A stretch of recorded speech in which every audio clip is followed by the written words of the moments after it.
안녕하십니까? 요양보호를 강의하는 정미영 강사입니다. 요양보호사 자격시험 대비 모의고사 시작하겠습니다. 1번 노년기에 나타나는 공통적 특성은 1번 지나온 삶에 대한 회고적 경향이 나타난다. 2번 내향성의 감소로 매사의 융통성이 없어진다. 3번 은퇴로 인한 가정 내에서의 역할이 강화된다. 4번 사회적 유대관계 확대로 자기 정체성이 확립된다. 5번 실패와 좌절에 담담해지고 사고의 융통성이 증대된다. 네, 정답 확인해 보면요. 자, 1번이 맞는데요. 자, 노년기의 특성입니다. 노년기의 특성. 노년기의 특성이에요. 그래서 1번이 답이 되는데요. 지나온 삶에 대한 회고적 경향이 나타납니다. 자, 2번에 내향성의 감소로 매사의 융통성이 없어지는 것이 아니고요. 네, 내향성의 증가입니다. 2번, 은퇴로 인한 가정 내에서의 역할이 강화된다. 네, 은퇴로 인해서요. 가정 내의 역할은 상실되는 게 맞죠. 4번, 사회적 유대관계 확대로 자기 정체성이 확립된다. 자, 사회적 유대관계는 오히려 줄어들기 때문에 네, 정체성이 확립되는 것은 아닙니다. 5번에 실패와 좌절에 담담해지고 사고의 융통성이 증대된다가 아니고 실패와 좌절에 담담해지지만 네, 사고의 융통성은 없어진다가 맞습니다. 다음 볼게요. 노인 부양 문제의 해결 방안은 1번 획일적인 노인복지 서비스가 바람직하다. 2번 사회와 가족의 협력으로 부양한다. 3번 시설 중심의 돌봄 서비스로 강화시킨다. 4번 부양 책임은 전적으로 자녀가 감당한다. 5번 개인주의적 성향에 따라 세대 간의 소통을 줄인다. 네, 정답 확인해 보면요. 네, 2번에 사회와 가족의 협력으로 부양한다 되겠습니다. 장기요양 대상자에게 가정과 같은 주거 여건과 급식, 요양, 일상생활 서비스 등을 제공하는 입소자, 9인 이내의 노인의료복지시설은 1번 양로시설, 2번 노인복지관, 3번 노인복지주택, 4번 노인공동생활가정, 5번 노인요양공동생활가정. 네, 정답 확인해 보면요. 네, 5번에 노인요양공동생활가정이 되겠는데요. 자, 문제에서 묻는 것은요. 장기요양 대상자에게 제공하는 것이라고 했고요. 그리고 입소자 9인 이내의 노인의료복지시설을 묻고 있습니다. 1번부터 4번까지는요. 모두 노인복지시설에 해당됩니다. 노인복지시설이라는 것은요. 대개 65세 이상 노인이 일반 노인입니다. 심신적, 사회적, 경제적 등의 이유로 생활하기 어려울 때 이용하거나 거주하는 시설로 노인복지를 증진하기 위한 시설을 의미합니다. 그런데 문제에서 묻는 것은요. 장기요양 대상자이기 때문에 네, 5번에 노인요양공동생활가정이 되겠습니다. 장기요양 인정 신청 및 판정 절차에 관한 설명으로 옳은 것은 1번 교육을 이수한 장기요양기관의 직원이 방문조사를 한다. 2번 대리인이 신청할 경우 요양보호사의 동의가 필요하다. 3번 장기요양 인정 신청서는 국민건강보험공단에 제출한다. 4번 지방자치단체장이 장기요양 인정 등급을 최종 판정한다. 5번 요양보호사가 대상자에게 장기요양 인정서를 제공한다. 네, 정답 확인해 보면요. 3번에 장기요양 인정 신청서는 국민건강보험공단에 제출하는 것. 이것이 답이 되겠습니다. 자, 문제에서 묻는 것은요. 장기요양 인정 신청 및 판정 절차에 관해서 묻고 있습니다. 자, 1번에 교육을 이수한 장기요양 기관의 직원이 방문조사를 한다. 네, 자, 장기요양 기관의 직원이 아닙니다. 국민건강보험공단의 직원, 즉 간호사나 사회복지사가 방문조사를 합니다. 자, 2번에 대리인이 신청할 경우 요양보호사의 동의가 필요하다. 네, 요양보호사의 동의가 아니고요. 본인 또는 가족의 동의가 필요합니다. 가족의 동의가 필요하고요. 네, 3번은 답이 되겠습니다. 4번 지방자치단체장이 장기요양 인정 등급을 최종 판정한다. 자, 지방자치단체장이 아니고요. 등급을 판정하는 것은 등급판정위원회에서 하는 것이죠. 5번, 요양보호사가 대상자에게 장기요양 인정서를 제공한다. 자, 요양보호사가 제공하는 것이 아니고요. 자, 공단이 대상자에게 장기요양 인정서를 제공하고요. 또 한 가지 더 제공합니다.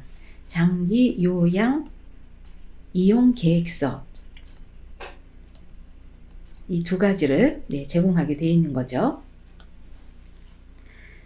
다음, 대상자를 하루 중 일정한 시간 동안 장기요양기관에 보호하여 신체활동 지원과 심신기능 향상을 위한 교육훈련을 제공하는 장기요양보험급여는 1번 방문요양, 2번 방문목욕, 3번 방문간호, 4번 단기보호, 5번 주야간보호.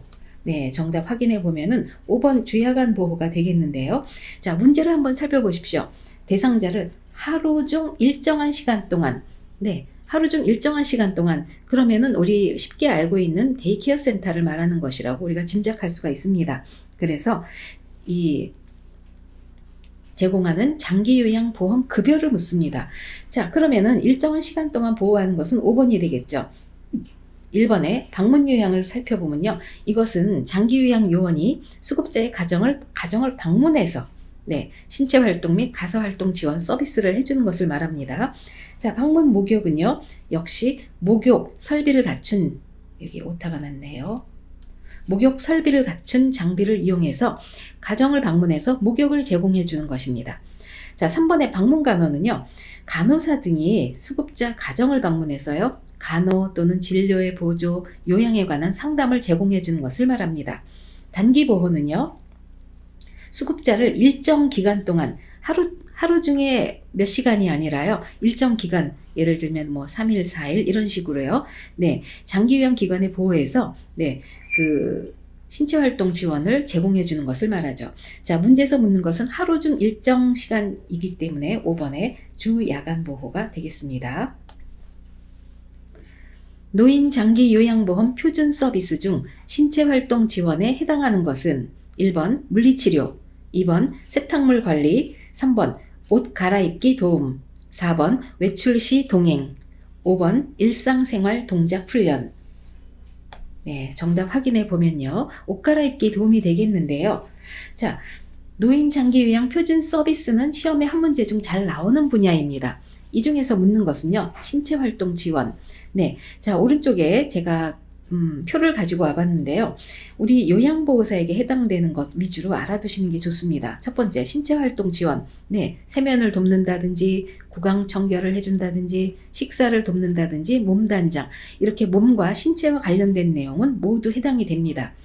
두 번째로는 가사 및 일상생활 지원이 있죠. 그래서 개인활동 지원으로는 외출 시에 동행을 한다든지, 장보기를 한다든지, 산책을 같이 한다든지, 은행을 같이 가준다든지, 병원을 같이 방문해 준다든지, 또 식사 준비, 청소 및 주변 정돈, 세탁 이런 것들이 모두 가사 및 일상생활 지원에 들어갑니다. 정서 지원과 의사소통은요. 한마디로 의사소통 도움을 돕고요. 말벗을 하고요. 그리고 격려 등을 해주는 것이죠. 자, 인지지원은요. 대개 치매 대상자에게 해당됩니다. 인지행동 변화 관리 등 인지 자극 활동을 해주는 것을 말하고요. 자, 방문 목욕은 가정을 방문해서 목욕을 도와주는 것이죠. 그리고 기타의 건강 및 간호관리, 기능회복 훈련, 시설 환경 관리가 있습니다.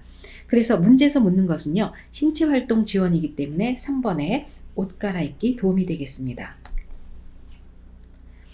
요양보호사가 장기요양 1등급 대상자에게 제공할 수 있는 서비스는 1번 비위관 삽입을 한다. 2번 경구약 복용을 돕는다. 3번 도뇨 처치를 한다. 4번 작업 치료를 한다. 5번 관절 운동 범위를 평가한다. 정답 확인해 보면요. 2번의 경구약 복용을 돕는다가 되겠는데요. 자, 여기서는요. 1등급이라고 말을 했지만 등급은 중요하지 않습니다. 장기요양 등급 대상자에게 제공할 수 있는 서비스를 묻고 있습니다. 자, 여기서 보면은 1번과 3번은요. 의료 행위에 들어갑니다. 요양보호사가 할 수 있는 것은 2번에 경구약 복용을 돕는다가 맞고요. 자, 4번과 5번. 4번은요. 기능회복 훈련에 들어가는 것이고요. 5번은 이것도 기능회복 훈련에 들어갑니다. 그래서 1번과 3번은 모두 의료행위이기 때문에 의료행위는 요양보호사는 하지 않습니다. 그리고 이 기능회복 훈련 쪽은요. 기능회복 훈련은 해당 분야의 전문적인 교육과 훈련을 갖춘 사람이 시행할 수 있는 것이죠. 그래서 여기서 요양보호사에게 해당되는 것은 2번에 경고약 복용을 돕는다 되겠습니다. 다음 사례에서 지켜야 할 시설생활 노인의 권리보호를 위한 윤리강령은 거동이 불편한 박씨 할아버지는 휴대전화도 없고 방에는 별도의 전화가 설치되어 있지 않아 자녀들과 통화를 못하고 평소에는 늘 외롭게 지내고 있다.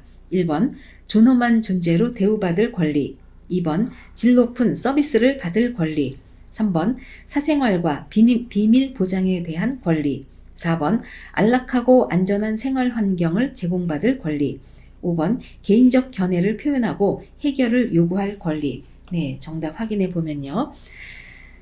자, 거동이 불편한데 이 대상자 방에는요, 별도의 전화도 없고요. 그래서 자녀들과 통화를 못하고 늘 외롭게 지낸다고 합니다. 자, 여기서 해당되는 것은 사생활과 비밀보장에 관한 권리인데요. 그 중에서도요, 4번에 정보통신기, 유무선 전화기, 그리고 우편물 수발신의 제한이 있어서는 안 됩니다. 그래서 답은 3번에 사생활과 비밀보장에 대한 권리가 되겠습니다. 다음 사례에서 시설 생활노인이 보장받아야 할 권리는 저 노인네는 자식들이 자주 와서 직원들한테 선물도 하고 먹을 것도 사와서 그런지 요양보호사들이 한마디를 해도 고분고분하게 해. 아무래도 기분이 좋지는 않지. 1번 신체 구속을 받을 권리, 2번 질 높은 서비스를 받을 권리, 3번 사생활과 비밀 보장에 관한 권리, 4번 차별 및 노인 학대를 받지 않을 권리, 5번 개별화된 서비스를 제공받고 선택할 수 있는 권리. 정답 확인해 보면요. 4번에 차별 및 노인 학대를 받지 않을 권리입니다. 자, 이 차별 및 노인 학대를 받지 않을 권리는요. 성별, 종교, 신분, 경제력, 장애 등 신체 조건 및 사회적 신분 등을 이유로 해서 차별해서는 안 되는 것을 말합니다. 실직을 한 아들이 갑자기 찾아와 기초생활보장 수급자인 대상자의 통장을 몰래 가져가 현금을 인출하였다. 해당하는 노인학대 유형은 1번 방임, 2번 유기, 3번 신체적 학대, 4번 정서적 학대, 5번 경제적 학대. 정답 확인해 보면요. 자, 여기서는요. 그 아들이 그 부모님의 통장을 몰래 가져가서 현금을 인출했다고 해요. 당연히 경제적 학대 5번이 되겠죠.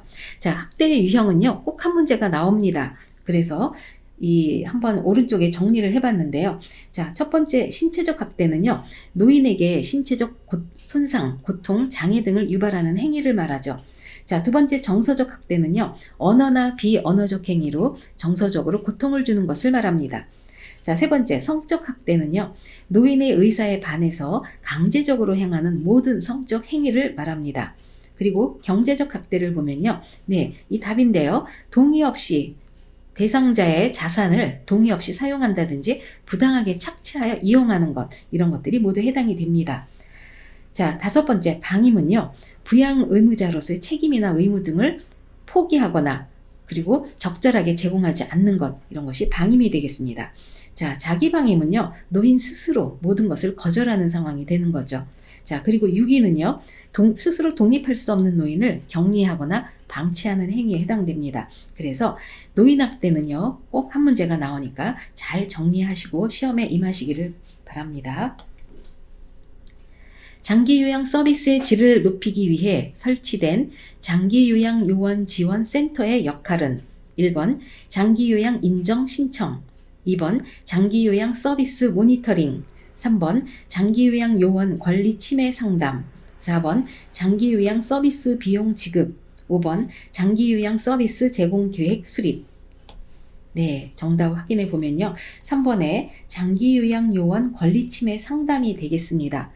자, 장기요양 요원 지원센터라는 말, 이것은요. 한마디로요. 노인장기요양법 그 제47조 2조에 근거해서요. 장기요양 요원의 권리 침해라든지 그리고 상담 및 지원, 역량 강화를 위한 교육 지원, 건강 검진 등 이런 사업 지원을 하고 있습니다. 그래서 이 한마디로 요양보호사를 위한 곳이다 라고 기억하시면 되겠습니다. 다음과 같은 내용의 성희롱 유형은 성적인 정보를 의도적으로 유포한다. 이상한 눈빛으로 안마를 해달라고 조른다. 야한 농담을 자주 하며 성경험을 묻는다. 네, 1번 언어적 성희롱, 2번 시각적 성희롱, 3번 육체적 성희롱, 4번 사회적 성희롱, 5번 위계적 성희롱. 네, 여기에 해당하는 것은 주로 언어적 성희롱에 해당되는 것이죠. 네, 정보를 유토하고 이상한 눈빛으로 안마를 해달라고 한다든지 야한 농담을 한다든지.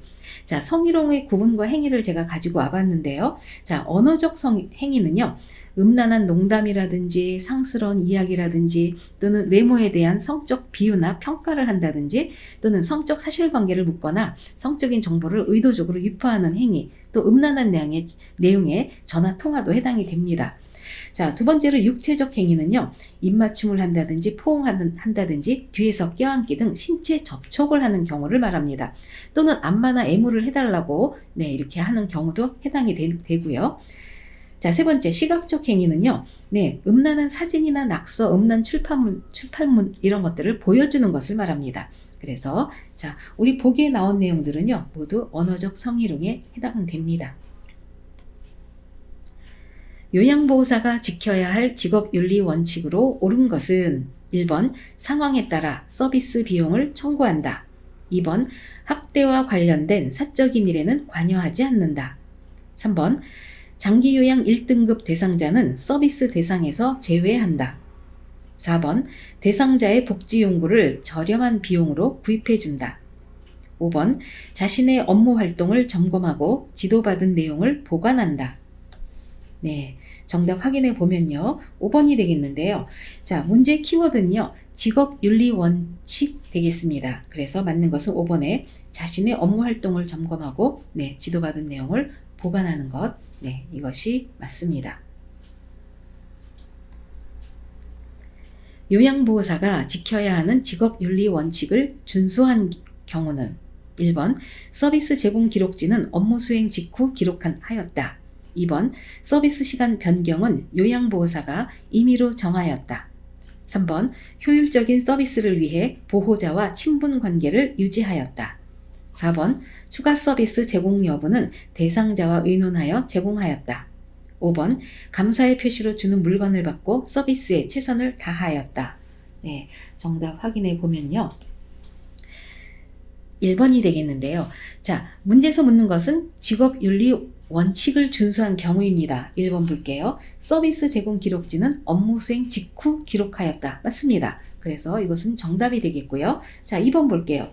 서비스 시간 변경은 요양보호사가 임의로 정한다? 아닙니다. 요양보호사가 임의로 정하는 것은 맞지가 않고요. 시간 변경은 반드시 사전에 연락해서 양해를 구하는 것이 필요합니다. 3번에 효율적인 서비스를 위해 보호자와 친분 관계를 유지한다. 네, 너무 지나친 사적 친분 관계는요. 오히려 일하는 데 도움이 되지 않습니다. 4번 추가 서비스 제공 여부는 대상자와 의논하여 제공하였다. 네, 추가 서비스 제공 여부는요. 시설장에게 보고해 줘야 됩니다. 5번 감사의 표시로 주는 물건을 받고 서비스에 최선을 다하였다. 네, 대개 그 대상자로부터 우리가 물질적인 보상은 받지 않는 것을 직업윤리의 원칙으로 하고 있습니다.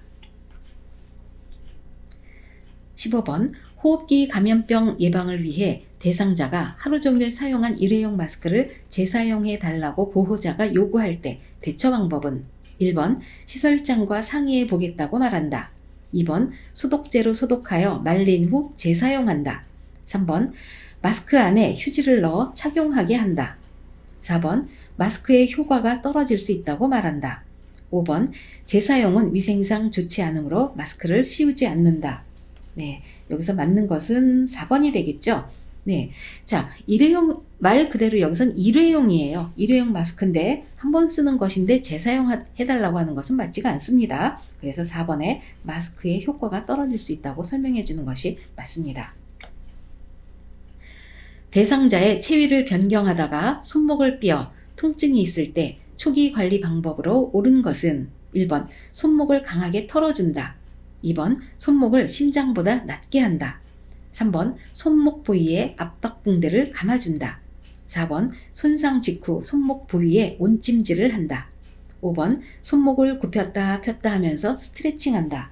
네, 정답 확인해 보면요.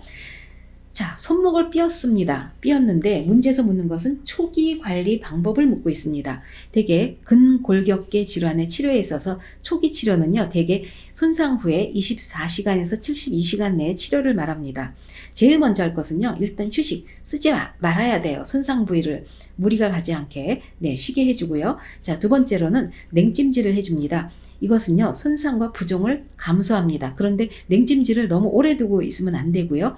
2시간마다 한 20에서 30분씩 해주는 것이 좋습니다. 자, 그리고 나서는 압박을 해주는데요. 이 압박 분대를 감아주는 것을 말하죠. 그래서 부종과 통증을 감소시켜주고요. 자, 그 다음에는 올려줍니다. 심장보다 높게 해서 부종을 감소해줍니다. 이 네 가지를 기억하시면 되겠고요. 자, 급성기 이후 이제 72시간이 지났고 며칠이 지났을 경우에는요, 물리치료를 받고 운동치료 이런 것들을 하게 됩니다. 그래서 여기서 맞는 것은 3번에 손목 부위에 압박 분대를 감아준다 되겠습니다. 직업성 감염 질환 중 노로바이러스 장염에 대한 설명으로 잘못된 것은 1번 감염력이 강하고 전염성이 높다. 2번 증상이 약하면 음식 조리 업무만 수행한다. 3번 오염된 음식, 물 등을 섭취할 때 발생한다. 4번 구토, 메스꺼움, 오한, 복통, 설사 증상이 있다. 5번 증상 회복 후에는 2, 3일간 음식을 조리하지 않는다. 네, 이 노로바이러스는요, 시설에서 많이 돌게 되는 것입니다. 주로 겨울에 많이 발생하는데요. 그리고 전염력이 굉장히 강합니다. 그래서 살펴보면요, 이 발병 요인을 보면 오염된 음식, 그리고 오염된 물로 세척된 과일이나 채소 등이 원인이 되고요. 또 하나는 불충분하게 조리된 고기를 재료하는 인스턴트 음식 섭취에도 이게 이미 바이러스가 있는데 감염이 되는 거죠. 그리고 질환에 걸린 대상자의 구토물이 있을 때 거기에서도 바이러스가 함유되어 있기 때문에 전파가 됩니다. 자, 증상을 보면요, 일단은 토하고요, 속이 미식미식하고요, 그 다음에 오한, 복통, 설사, 근육통, 권태, 두통, 발열, 주로 토하고 설사 이것이 주된 증상이 많이 됩니다. 자, 관리법을 보면요, 첫 번째는 증상이 약하더라도 요양보호사는요 2, 3일간 업무를 중단해야 됩니다. 왜냐하면 내가 바이러스를 보유하고 있기 때문에 음식을 조리하게 된다면 전파할 수가 있습니다. 두 번째로는요, 증상이 회복됐다 하더라도 2, 3일간은 음식 조리를 하지 않는 것이 맞습니다. 그리고 개인위생은 좀 철저히 해주고요. 가능한 어패류는요, 익혀서 먹는 것이 좋습니다. 자, 그래서 여기서 답을 보면요, 1번에 감염력이 강하고 전염성이 높다. 맞습니다. 2번 증상이 약하면 조리 업무만 수행한다. 안 됩니다. 증상이 약하면 일단은 2, 3일간 업무를 중단해 주는 것이 좋죠. 이게 잘못된 것이고요. 3번에 오염된 음식, 물 등을 섭취할 때 발생한다. 맞습니다. 4번에 구토, 메스꺼움, 오한, 복통, 설사 증상이 있다. 맞습니다. 4번에 증상 회복 후에는 2, 3일간 음식을 조리하지 않는다. 아주 잘하고 있는 거죠. 맞습니다. 배가 고프기 시작할 때 명치 부위에 심한 통증과 식사 후 위가 부푼 듯한 팽만감 증상이 있는 대상자를 돕는 방법은 1번 음식을 뜨겁게 하여 제공한다. 2번 금식 후 음식 섭취량을 늘리도록 한다. 3번 미음 등의 부드러운 유동식을 제공한다. 4번 식사를 자주 하여 배고픔을 느끼지 않게 한다. 5번 하루 정도 물과 음식을 금식하여 구토를 조절한다.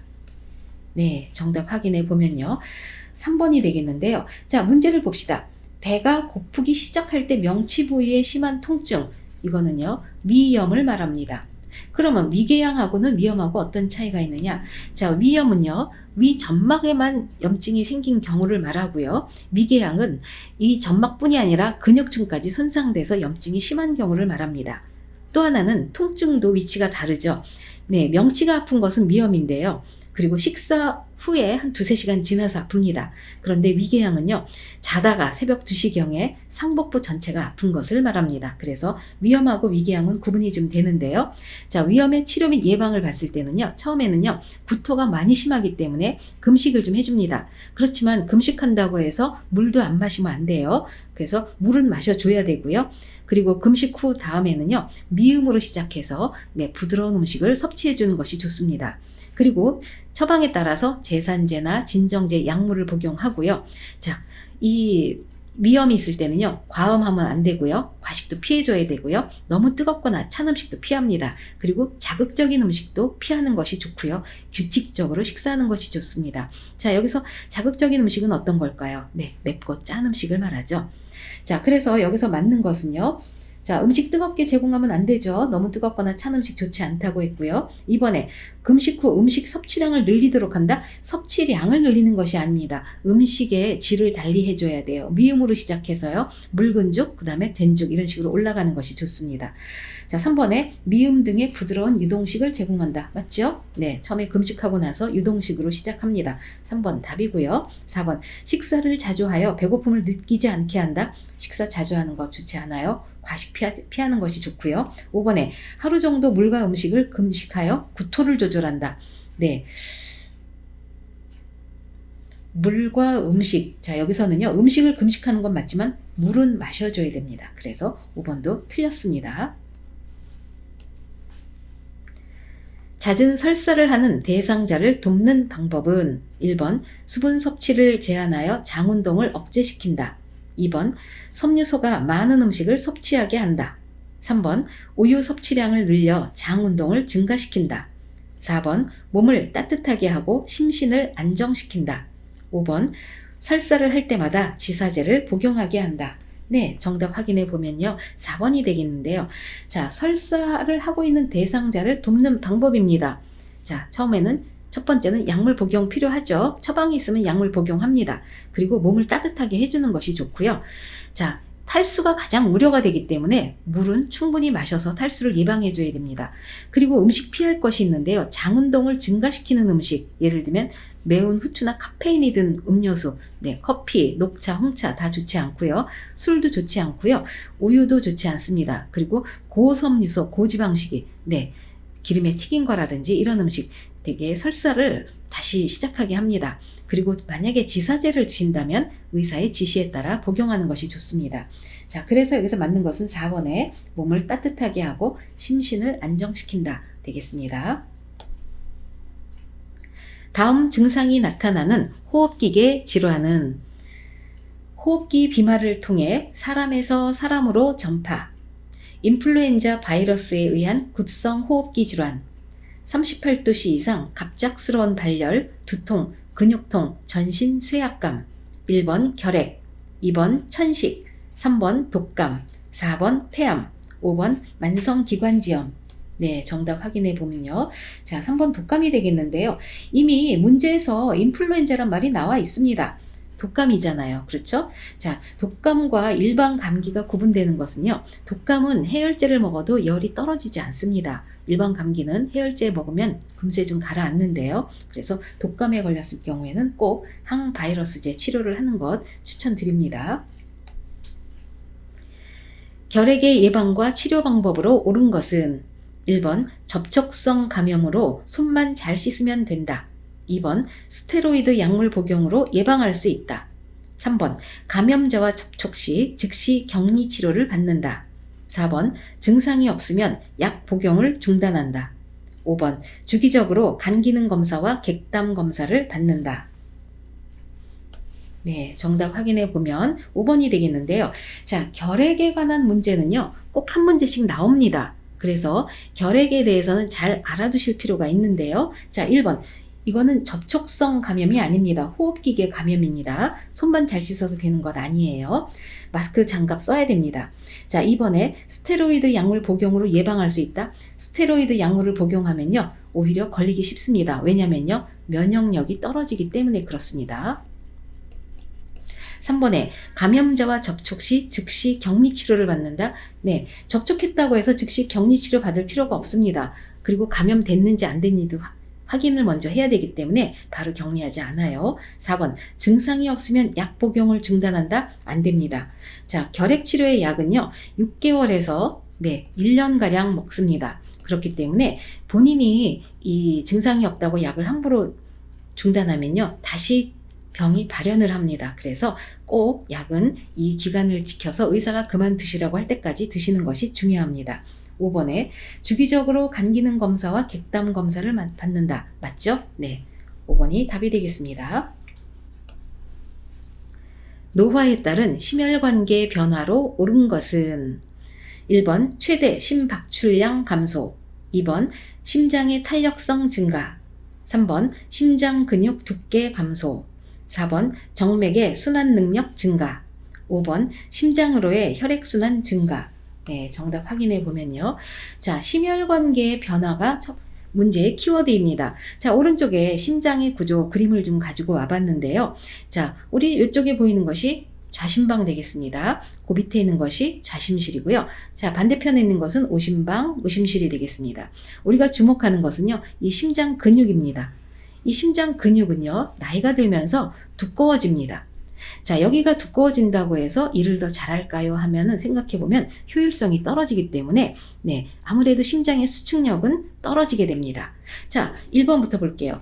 최대 심박출량 감소. 맞습니다. 자, 여기가 두꺼워지기 때문에 여기 수축해서 한 번에 혈액을 뿜어내는 양은 감소가 됩니다. 그래서 1번 답이 됩니다. 2번에 심장의 탄력성 증가. 네, 자, 여기가 두꺼워진다고 해서 탄력성은 증가하는 것이 아니죠. 감소하게 됩니다. 2번, 3번 심장 근육 두께 감소. 자, 여기 두께가 증가한다고 했어요. 감소가 아니고 증가합니다. 두꺼워져요. 4번에 정맥의 순환 능력 증가. 자, 여기가 두꺼워지면서 수축을 해서 한 번에 배출하는 뿜어나는 혈액의 양이 감소하기도 하지만 힘도 약해져요. 그렇기 때문에 말초까지 갔던 혈액이 돌아오는 능력이 증가가 아니고 감소하게 됩니다. 자, 5번에 심장으로의 혈액순환 증가가 아니고 역시 감소가 되겠죠. 네, 그래서 답은 1번에 최대 심박출량 감소가 되겠습니다. 다음 중 고혈압에 관련된 설명으로 옳은 것은 1번 혈관이 좁아지면 혈압은 낮아진다. 2번 금식인 경우에도 혈압약은 반드시 복용한다. 3번 이완기 혈압은 심장이 혈액을 내보낼 때의 압력이다. 4번 본태성 고혈압은 다른 질병의 합병증으로 발생한다. 5번 원인 질환이 발견되지 않는 속발성 고혈압이 대부분이다. 네, 정답 확인해 보면요. 2번이 되겠는데요. 자, 문제 키워드는 고혈압입니다. 고혈압도 시험에 거의 한 문제가 꼭 나옵니다. 자, 1번부터 보면요. 혈관이 좁아지면 혈압은 낮아지는 것이 아니고 올라갑니다. 혈압은 올라가요. 2번에 금식인 경우에도 혈압약은 반드시 복용한다. 네, 아주 중요한 내용입니다. 이 금식한다 하더라도요. 혈압약은 꼭 복용해 줘야 되죠. 2번 맞습니다. 3번 이완기 혈압은 심장이 혈액을 내보낼 때의 압력이다. 아닙니다. 이완기 혈압은요, 심장이 혈액을 받을 때의 압력입니다. 그래서 반대이고요. 4번에 본태성 고혈압은 다른 질병의 합병증으로 발생한다.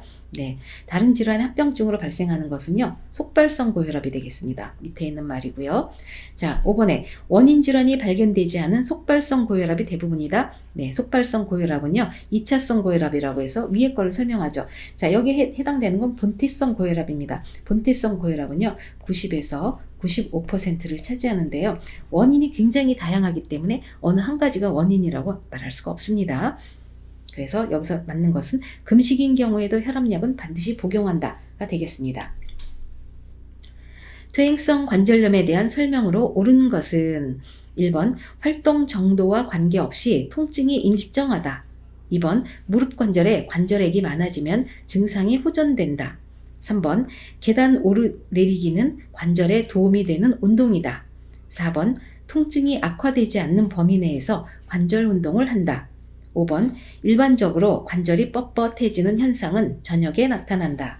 네, 자, 퇴행성 관절염 인데요. 키워드가요.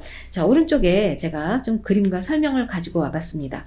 자, 퇴행성 관절염이라는 것은요, 뼈를 보호해주는 연골. 네, 여기 그림에서 보면은, 네, 연골 이 부분이, 네, 여기가 물렁뼈죠. 이게 닳아서요, 없어지거나 또 이 부분에 염증이 생기는 것을 말합니다. 자, 1번부터 볼게요. 활동 정도와 관계없이 통증이 일정하다? 그렇지 않습니다. 이 무릎 관절이 대부분이 많이 퇴행성 관절염이 오기 때문에 활동을 많이 하면 통증이 심해집니다. 네, 안 쓰면 덜 아프고요. 쓰면 많이 아파집니다. 이번에 무릎 관절에 관절액이 많아지면 증상이 호전된다. 관절액이 많아지면요, 증상이 악화된 것을 말합니다. 3번, 계단 오르내리기는 관절에 도움이 되는 운동이다. 지금 무릎 관절이 안 좋은데 계단 오르내리기 계속 하다가는요, 관절을 무리하게 쓰기 때문에 오히려 더 악화시킵니다. 4번에 통증이 악화되지 않는 범위 내에서 관절 운동을 한다. 아주 좋습니다. 네, 악화되지 않는 범위 내에서 관절 운동 해주는 것이 좋고요. 5번에 일반적으로 관절이 뻣뻣해지는 현상은 저녁이 아니라 아침에 나타납니다. 아침에 관절이 좀 뻣뻣해지는데 한 30분 정도 지나면 괜찮아지는 특징이 있습니다. 다음 문제 볼게요. 다음 중 골다공증 발생의 위험 요인은 1번 금연, 2번 일광욕, 3번 체중 부하 운동, 4번 여성 호르몬 치료, 5번 갑상선 및 부갑상선 질환. 네, 정답 확인해 보면요. 자, 골다공증도 시험에 자주 나오는 내용 중에 하나입니다. 골다공증의 발생 요인 꼭 알아두셔야 됩니다. 첫 번째는요, 폐경, 여성 호르몬 부족 원인이 되고요. 자, 두 번째는 골격이 평상시에도 약하고 저체중이신 분들, 그리고 세 번째는 운동 부족. 네 번째는 갑상선 및 부갑상선 질환이 있고요. 원인이 되고요. 4번에 척추 골절 등 40세 이후에 골절 경험이 많은 사람. 그리고 칼슘 섭취가 부족해요. 자, 뼈에 생성 도움 주는 건 칼슘이죠. 그리고 평상시에도 흡연을 한다든지 음주를 많이 한다든지 카페인을 과다 섭취하는 경우. 그리고 또 젊었을 때 본인 체중 10% 이상의 무리한 다이어트. 그리고 유전적 요소, 이런 것들이 모두 골다공증의 원인이 됩니다. 그래서 여기서 맞는 것은요, 5번에 네, 갑상선 및 부갑상선 질환 되겠습니다. 26번, 노화에 따른 미각의 특성은 1번, 단맛과 짠맛에 민감하다. 2번, 입술 근육의 탄력성이 증가한다. 3번, 미뢰의 개수와 기능이 증가한다. 4번, 구강 점막의 재생이나 생성 능력이 감소한다. 5번, 침 분비량 증가로 구강 건조 증상이 감소한다. 네, 정답 확인해 보면요, 4번이 되겠는데요. 자, 문제에서 묻는 것은 미각의 특성을 묻습니다. 자, 1번에 단맛과 짠맛에 민감하다? 그렇지 않죠. 단맛에 짠맛에 대한 감각이 저하되기 때문에 어때요? 어르신들의 음식이 많이 달아지고 음식이 짜지는 경향이 있습니다. 반대로 더 많이 느끼는 맛은 무엇이죠? 네, 그렇죠. 신맛과 쓴맛이 되겠습니다. 더 많이 느끼는 맛입니다. 민감해집니다. 2번에 입술 근육의 탄력성 증가가 아니고 감소입니다. 그래서 식사하시다가 네, 입술 근육이 탄력성이 떨어지다 보니까 음식을 흘릴 수가 있습니다. 3번에 미뢰의 개수와 기능이 증가한다. 자, 이 미뢰는요, 맛을 감지하는 세포를 말합니다. 혓바닥에 있는 건데요. 자, 이 개수와 기능이 증가하는 것이 아니고 감소합니다. 4번에 구강 점막의 재생이나 생성 능력이 감소한다. 맞습니다. 그래서 입안에 어떤 상처가 나거나 했을 때 좀 치유되는데 시간이 좀 걸리는 경향이 있습니다. 4번 답이고요. 네, 5번 침 분비량 증가로 구강 건조 증상이 감소한다? 그렇지 않죠. 침 분비량이 감소하기 때문에 어르신들이 많이 하시는 말씀 뭐예요? 입이 말라 하시면서 사탕 많이 드시게 되죠. 네, 그래서 5번 틀렸습니다. 녹내장 대상자의 생활 습관으로 올바른 것은 1번 한낮에 일광욕을 한다. 2번 매일 윗몸 일으키기 운동을 한다. 3번 머리를 숙이고 장시간 책을 본다. 4번 목에 꼭 맞추어 넥타이를 세게 맨다. 5번 어두운 곳에서 일을 하지 않는다. 네, 정답 확인해 보면은 네, 5번이 되겠는데요. 자, 녹내장이라는 것은요, 백내장보다는 좀 위중합니다. 시신경이 안압에 의해서 네, 계속 나빠지는 것을 말하죠. 그래서 녹내장은요, 실명까지 갑니다. 그래서 이 녹내장 대상자의 일상생활 주의사항이 시험에는 많이 나오는 내용인데요. 자, 첫 번째는요, 목이 편한 복장을 합니다. 그래서 넥타이는 금지됩니다. 자, 담배도 끊고요. 가능하면 술은 한두 잔 정도로 줄여주는 게 좋고요. 자, 해서는 안 되는 운동이 있습니다. 물구나무서기. 왜냐면요, 네, 머리로 피가 몰리기 때문에 안압이 올라갑니다. 자, 그 다음에는 윗몸 일으키기도 하지 말아야 됩니다. 왜냐면은 배에 힘을 주고 하다 보면요, 혈압이 올라가면 안압도 올라가게 됩니다. 5번에 고개를 푹 숙인 자세에서 장시간 독서하거나 작업하는 것을 피해 주라고 해요. 왜냐면 고개를 꺾고 있기 때문에 안압이 올라가게 됩니다. 6번에 마음을 편하게 하고 흥분하지 않는다. 그 이유는요, 역시 그 흥분하게 되면 혈압이 올라가면 안압도 같이 올라가서 녹내장에 좋지 않고요. 자, 기온 변화에도 주의해 주는 것이 좋고요. 자, 8번에 한눈에 녹내장이 있으면 다른 눈에도 올 확률이 높습니다. 그래서 두 눈 모두 정기 검사를 받는 것이 필요하죠. 그래서 자, 1번부터 4번까지는 모두 틀린 내용이고요. 5번에 어두운 곳에서 일을 하지 않는다. 이게 답이 되겠습니다. 당뇨병이 있는 대상자에게 나타나는 증상은 1번 성기능 증가, 2번 시력 향상, 3번 상처 치유 지연, 4번 소변량 감소, 5번 질 분비물 감소. 정답 확인해 보면요. 3번이 되겠는데요. 자, 당뇨병의 증상은 꼭 알아두십시오. 왜냐하면 시험에 계속 나오고 있는 질환 중에 하나입니다. 그 중에서도요, 증상을 묻는 문제들이 자주 나오고 있어요. 자, 당뇨병의 증상은 일단 첫 번째 4가지 잘 기억하십시오. 다음증, 다뇨증, 다식증, 체중 감소가 되겠습니다. 자, 물을 많이 마십니다. 그래서 소변도 많이 봅니다. 일단은 먹기는 많이 먹는데요. 반대로 체중은 빠지는 이런 특징이 있습니다. 자, 그리고 나서는요, 두통이 있는데 흐릿한 시력, 이것은 모두 혈당이 높을 때 발생하는 증상입니다. 그리고 당뇨병 있으신 분들은요, 발기부전, 무기력, 질 분비물 및 질 감염이 증가하고요. 자, 무엇보다도 상처가 잘 낫지 않습니다. 그래서 당뇨 있으신 분들은 우리 발에 상처가 나면 잘 안 낫기 때문에 발 관리 잘 해줘야 되죠. 자, 그리고 나서는 감각 이상 및 저하, 고혈당, 저혈당 이런 것들이 발생할 수 있습니다. 그래서 자, 여기서 당뇨병의 증상을 물었기 때문에 여기서 해당되는 것은 3번의 상처 치유 지연 되겠습니다. 다음의 내용으로 확인할 수 있는 질환은 웃어보세요, 말해보세요, 양팔을 들어보세요, 걸어보세요. 1번 고혈압, 2번 심부전, 3번 뇌졸중, 4번 고지혈증, 5번 알츠하이머병. 정답을 보면요, 뇌졸중이죠. 자, 웃어보세요 라고 말했을 때 우리가 무엇을 살피나요? 웃을 때 입꼬리가 올라가야 되는데 양쪽의 입꼬리가 대칭으로 올라가야 되는데 비대칭으로 올라가 있다 하면은 우리가 뇌졸중을 의심해 볼 수 있고요. 자, 말해보세요 했는데 말을 더듬는다든지 말을 잘 못한다든지 할 때도 뇌졸중의 정구 증상으로 볼 수 있고요.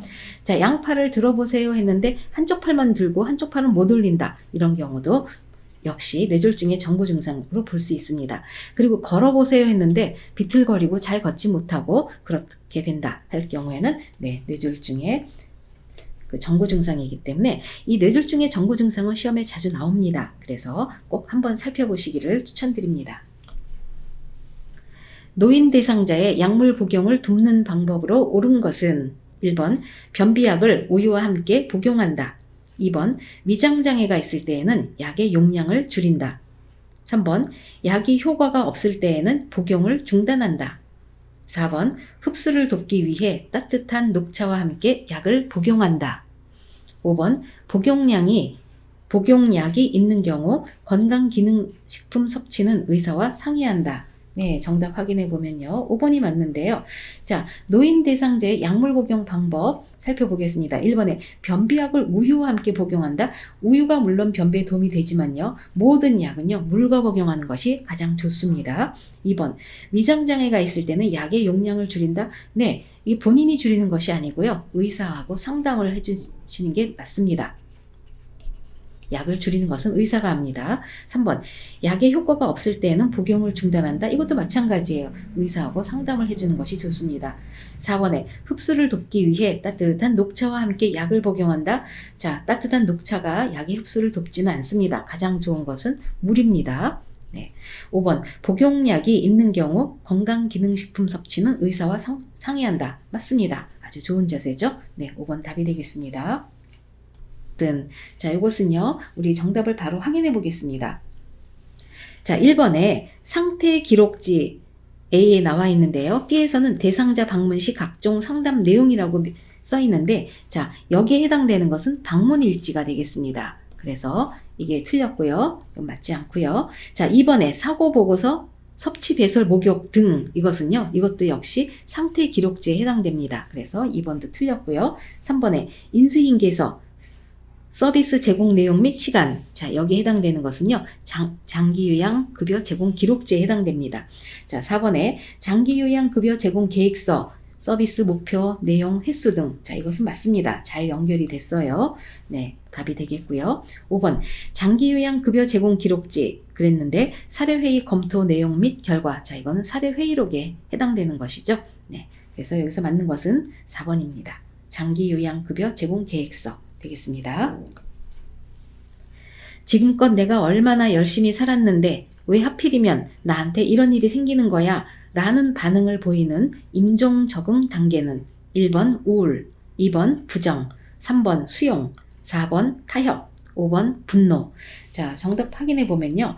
자, 임종의 적응 단계는 우리가 그 교재에서 좀 심층적으로 다뤄보는 경우가 많습니다. 자, 임종 적응 단계는 좀 알아두셔야 되는데요. 자, 첫 번째는 부정을 합니다. 자신의 죽음을 받아들이지 않아요. 나는 믿을 수 없어. 이렇게 얘기하게 되고요. 자, 두 번째는 분노를 표출합니다. 그래서 나는 아니야. 왜 하필이면 나야? 하면서 불평을 하게 되죠. 자, 세 번째는요. 타협의 단계를 겪습니다. 우리 아이가 시집 갈 때까지만이라도 살게 해주세요. 하면서 타협을 하게 되죠. 자, 네 번째 단계에서는 우울이 옵니다. 그래서 자신의 슬픔을 말로 표현하지 않고 조용히 있거나 울기만 한다든지, 네, 이런 경우가 있고요. 자, 마지막 단계에서는 수용을 합니다. 그래서 나는 지쳤어 하고 체념하고 받아들이게 되는 부정, 분노, 타협, 우울, 수용, 이런 단계를 보이는데요. 자, 왜 하필이면 나한테 이런 일이 생기는 거야? 라고 하는 것은요. 네, 분노 단계죠. 그래서 5번에 분노 되겠습니다. 임종이 가까운 대상자가 같은 동작을 반복하며 불안정한 상태를 보일 때 대처 방법은 1번 이마에 찬 수건을 얹어준다. 2번 옆에 머물며 손을 잡아준다. 3번 모든 문을 닫아 소음을 차단한다. 4번 움직이지 못하게 침대에 묶어놓는다. 5번 진정제를 투여하고 조명을 어둡게 한다. 네, 여기서 맞는 것은요. 자, 2번이 되겠는데요. 자, 임종이 가깝다고 했고요. 같은 동작을 반복하면서 불안정한 상태를 보일 때는요. 옆에 머물면서 손을 잡아주는 것이 가장 좋습니다. 2번 되겠습니다. 사전 연명 의료 의향서에 관한 설명으로 옳은 것은 1번 의향서 작성 후에는 변경할 수 없다. 2번 의향서 작성과 동시에 효력이 발생한다. 3번 19세 미만 미성년자는 작성 시 보호자 동의가 필요하다. 4번 연명 의료 중단 의향을 명시해도 심폐소생술은 시행한다. 5번 임종 과정에 있다고 판단받은 경우에만 연명 의료를 중단한다. 자, 정답 확인해 보면요. 5번이 되겠는데요. 자, 사전 연명 의료 의향서는 좀 알아두셔야 됩니다. 시험에 종종 나오고 있어요. 자, 작성은요. 대한민국에 거주하는 19세 이상 성인이면 모두 작성할 수가 있고요. 자, 이게 작성만 했다고 해서 모두 되는 것이 아니고 등록기관을 통해서 등록이 되어야만 법적 효력을 발휘할 수가 있습니다. 그렇지만 언제든지 변경하거나 철회할 수 있는 특징이 있고요. 자, 연명 의료 중단을 명시한다 하더라도 통증 완화를 위한 의료행위라든지 영양분, 물, 산소 이런 단순 공급은 보류하거나 중단하지 않습니다. 자, 그리고 등록기관에 등록했어도요. 모든 기관에 연동되지 않는다. 이 말은요. 병원에 입원했는데 이것을 작성했는지 안 했는지 병원에서 모른다는 겁니다. 그렇기 때문에 이거는 본인이 알고 가족들이 같이 알고 있는 것이 필요하고요. 자, 여기서 말하는 연명의료라는 건 어떤 것이냐? 치료 효과 없이 임종 과정의 기간만 연장하는 의학적인 시술을 말합니다. 대개 심폐소생술, 그리고 혈액투석, 그리고 항암제 투여, 인공호흡기 착용 등이 해당됩니다. 자, 1번 의향서 작성 후에는 변경할 수 없다? 변경할 수 있습니다. 네, 2번에 의향서 작성과 동시에 효력이 발생한다? 아닙니다. 작성하고 나서 어떻게 하라고 했어요? 등록이 필요합니다. 등록해야 효력을 갖습니다. 3번에 19세 미만 미성년자는 작성 시 보호자 동의가 필요하다? 19세 미만은 할 수가 없습니다. 19세 이상만 할 수가 있습니다.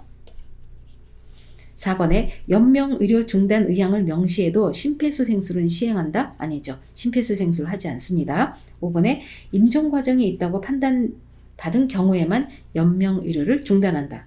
5번이 답이 되겠습니다. 수해 발생 시 가스 누출과 전기사고의 재난 상황에 대처하는 방법은 1번 가스 레인지를 켜고 가스 누출을 확인한다. 2번 전선이 벗어진 경우 테이프를 감아 사용한다. 3번 녹아버린 냉동식품은 신속하게 재냉동한다. 4번 물에 젖지 않은 콘센트에 여러 전기기구를 연결한다. 5번 전기에 감염된 대상자를 발견 시 전류를 차단한다. 네, 정답 확인해 보면요. 네, 5번이 되겠는데요. 자, 수해입니다. 수해, 재난 상황에서요. 맞는 것은 5번이죠. 네, 전기에 감전된 대상자를 발견하면은 함부로 손대지 않죠. 전류를 먼저 차단한 다음에 구조를 해줘야 됩니다. 그래서 맞는 것은 5번이 되겠습니다. 방문 요양 서비스 중 대상자가 요구한 물건을 사다 주었더니 마음에 들지 않는다며 불평할 때 대처 방법은 1번 앞으로 대상자가 직접 구매하라고 한다. 2번 똑같은 물건은 없다고 그냥 쓰라고 권유한다. 3번 물건 구매 대행은 어렵다고 보호자에게 말한다. 4번 구매한 물건을 대상자와 함께 교환하러 간다. 5번 돈으로 돌려주고 구입한 물건은 요양보호사가 사용한다. 네, 정답 확인해 보면요. 자, 우리 대상자분들을 대신해서 물건을 사다 줄 수가 있습니다. 그랬는데, 네, 불평을 할 때, 자, 여기서 대처법은 3가지가 있습니다. 첫 번째는요, 물건을 구매하기 전에 대상자가 희망하는 상품이 무엇인지 정확하게 파악을 하고 가는 것이 필요하죠. 자, 두 번째로는요, 대상자가 희망하는 상품을 명확하게 설명하지 못한다면, 가능하면 대상자와 함께 가는 것이 좋습니다. 그리고 세 번째는요, 물건을 사러 갈 경우에는 희망하는 물건을 찾지 못했을 때 대체품을 사야 하는지, 또 산다면 어떤 것을 살지를 사전에 생각해 둡니다. 그래서 여기서는 4번에 구매한 물건을 대상자와 함께 교환하러 간다. 그래서 대상자가 원하는 물건으로 고를 수 있도록 도와주는 것이 좋지요. 다음의 의사소통 방법이 도움이 되는 대상자는 말의 의미를 이해할 때까지 반복하고 이해 여부를 확인한다. 밝은 방에서 입모양을 볼 수 있도록 시선을 맞추며 말한다. 1번 시각장애, 2번 언어장애, 2번 노인성 난청, 4번 과잉행동장애, 5번 공간지각력 장애. 네, 정답 확인해 보면요. 자, 여기서 보이는 보기의 대상자는요. 자, 노인성 난청에 해당됩니다. 왜냐면요. 말의 의미를 이해할 때까지 반복하고 여부를 확인하고요. 자, 밝은 방에서 입모양을 볼 수 있도록 해줍니다. 자, 노인성 난청이 있는 대상자하고 대화 의사소통할 때는요. 밝은 방에서 그리고 눈을 정면에서 하고요. 입을 크게 벌리고 정확하게 말을 해줍니다. 그리고 어깨를 다독이거나 눈짓으로 신호도 해주고요. 알아듣기 쉽게 천천히 차분하게 말해주는 게 좋습니다. 그리고 필요하면요. 몸짓, 얼굴 표정도 사용하고요. 이해할 때까지 되풀이 해줍니다. 그리고 정보를 충분히 제공하고요. 보청기의 입력은 크게, 출력은 낮게 조절해 주는 것이 좋습니다. 자, 그래서 여기서는 해당되는 것은 3번의 노인성 난청이 맞습니다. 다음 대화에서 요양보호사가 대상자에게 제안한 여가활동 유형은 대상자, 말이 좋아 문화생활이지 텔레비전 보면서 대충 시간이나 때우는 거지. 요양보호사, 그럼 우리 함께 재미있는 영화 보러 가는 건 어떨까요? 자, 여기서 영화를 보러 가자고 했습니다. 자, 1번 운동활동, 2번 소일활동, 3번 종교 참여활동, 4번 자기개발활동, 5번 사교 오락활동. 네, 정답 확인해 보면요. 자, 오른쪽에 제가 표를 좀 가지고 왔습니다. 자, 자기개발 활동은 뭔가 배우는 거예요. 배우고 뭘 하고 하는 것. 책도 읽고 독서도 하고 그림도 그리고 이런 것들 자기개발에 들어갑니다. 다음에는 가족과 같이 나가는 것은 가족 중심 활동이고요. 자, 종교기관에 관여되는 것은 종교 참여 활동에 해당됩니다. 그리고 영화나 연극, 그리고 음악회 전시해 보는 것은 사교 오락 활동에 들어갑니다. 자, 문제에서요. 영화 보러 가는 건 어떨까요? 라고 말을 했죠. 그래서 5번에 사교 오락 활동이 되겠고요. 자, 운동 활동은 한마디로 운동하는 거죠. 체조를 한다든지 가벼운 산책을 한다든지. 자, 마지막으로 소일 활동도 이 시험에 보기를 종종 나오고 있는데요. 텃밭 야채 가꾸기라든지 식물을 가꾼다든지 신문 보기, TV 시청, 종이 접기, 퍼즐놀이 이런 것들이 해당이 됩니다. 입으로 식사를 할 수 없는 대상자의 경관 역량을 돕는 방법은 1번 대상자를 앉게 하거나 오른쪽으로 눕힌다. 2번 역량액은 체온보다 낮은 온도로 준비한다. 3번 역량액을 빠르게 주입하여 관이 막히지 않게 한다. 4번 주입 중 역량액이 역류되면 비비관을 제거한다. 5번 주입 후 대상자를 잠시 누워있게 한다. 네, 정답 확인해 보면요. 1번이 되겠는데요. 자, 경관 역량을 돕는 방법. 이 경관 역량은 꼭 시험에 한 문제는 나옵니다. 자, 답은 1번이 되겠습니다. 대상자를 앉게 하거나 오른쪽으로 눕힙니다. 오른쪽으로 눕히는 이유는요. 기도 역류를 예방하기 위해서입니다.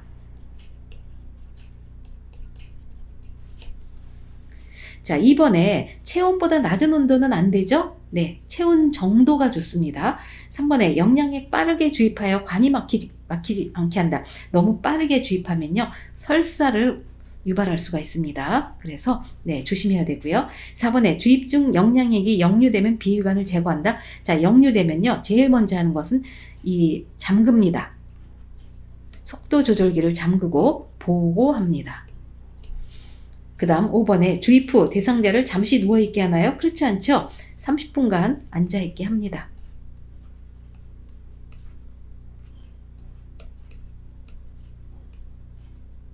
다음 보겠습니다. 대상자의 경구약 복용을 돕는 방법으로 옳은 것은 1번 약병 라벨이 붙은 쪽으로 물약을 따른다. 2번 계량컵을 바닥에 내려놓고 물약을 따른다. 3번 알약이 빠르게 흡수되도록 수분 섭취를 제한한다. 4번 약물 알레르기 반응이 나타나면 복용량을 줄인다. 5번 질문을 하여 약을 전부 삼켰는지 입안을 확인한다. 네, 정답을 보면 5번이 되겠는데요. 자, 경구약 복용입니다. 경구약. 그러면 알약도 되고요. 가루약도 되고요. 물약도 해당이 됩니다.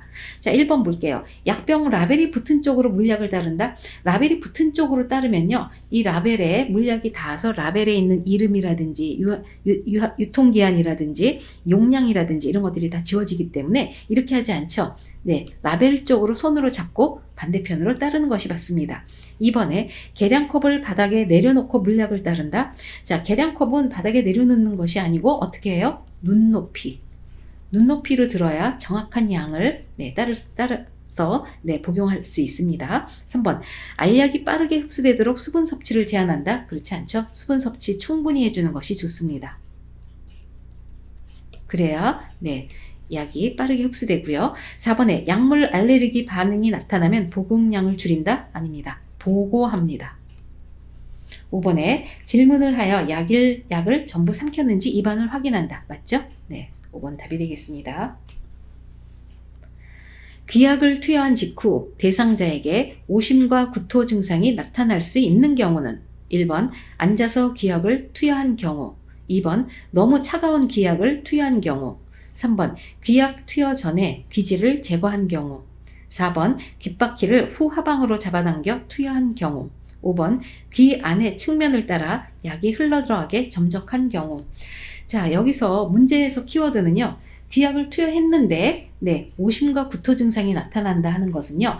자, 귀약이 너무 차갑거나 뜨겁게 되잖아요. 그러면 뇌를 자극합니다. 우리 귀 안에 있는 전정기관 또는 세관고리관 이런 것들이 달팽이관 이런 것들이 자극을 받고요. 또 하나는 이게 귀는요 뇌 속에 가깝습니다. 그렇기 때문에 자극을 받아서요 오심이나 속이 미식미식한 거죠. 구토, 어지러움을 일으킬 수가 있습니다. 그래서 답은 2번에 너무 차가운 기약을 투여하는 경우가 되겠습니다. 그러면 차가운 기약 투여하지 않으려면 어떻게 해요? 약병을 손으로 잡고 체온 정도로 데운 후에 귀에 투여해 주시는 게 좋습니다. 탄마비 대상자의 화장실 이용을 돕는 방법으로 옳은 것은 1번 건강한 쪽에 서서 이동을 돕는다. 2번 이동하기에 편리한 슬리퍼를 신긴다. 3번 마비된 쪽으로 안전 손잡이를 잡게 한다. 4번 화장실 바닥에 미끄럼 방지 매트를 깔아준다. 5번 옷을 입고 벗기 쉽게 속옷을 입히지 않는다. 네, 정답 확인해 보면요. 4번이 되겠는데요. 자, 키워드가요. 편마비 대상자 화장실 이용입니다. 자, 1번에 건강한 쪽에 서서 이동을 돕는 게 아니죠. 네, 불편한 쪽에서 이동을 돕습니다. 2번에 이동하기에 편한 슬리퍼를 신긴다. 슬리퍼 신는 것은 맞지가 않습니다. 발에 꼭 맞는 앞뒤가 막힌 신발 신는 게 좋고요. 낙상을 예방합니다. 3번에 마비된 손으로 안전 손잡이를 잡게 한다. 마비된 손이라서요. 잡을 수가 없습니다. 안전 손잡이는 건강한 손으로 잡습니다. 4번 화장실 바닥에 미끄럼 방지 매트를 깔아준다. 맞습니다. 왜냐하면 화장실 바닥은요. 항상 물기가 있기 때문에 미끄러워서 낙상할 수가 있어요. 그래서 미끄럼 방지 매트 깔아주는 거 맞습니다. 답이 되겠고요. 5번에 옷을 입고 벗기 쉽게 속옷을 입히지 않는다. 안 되죠. 속옷 모두 입혀야 됩니다.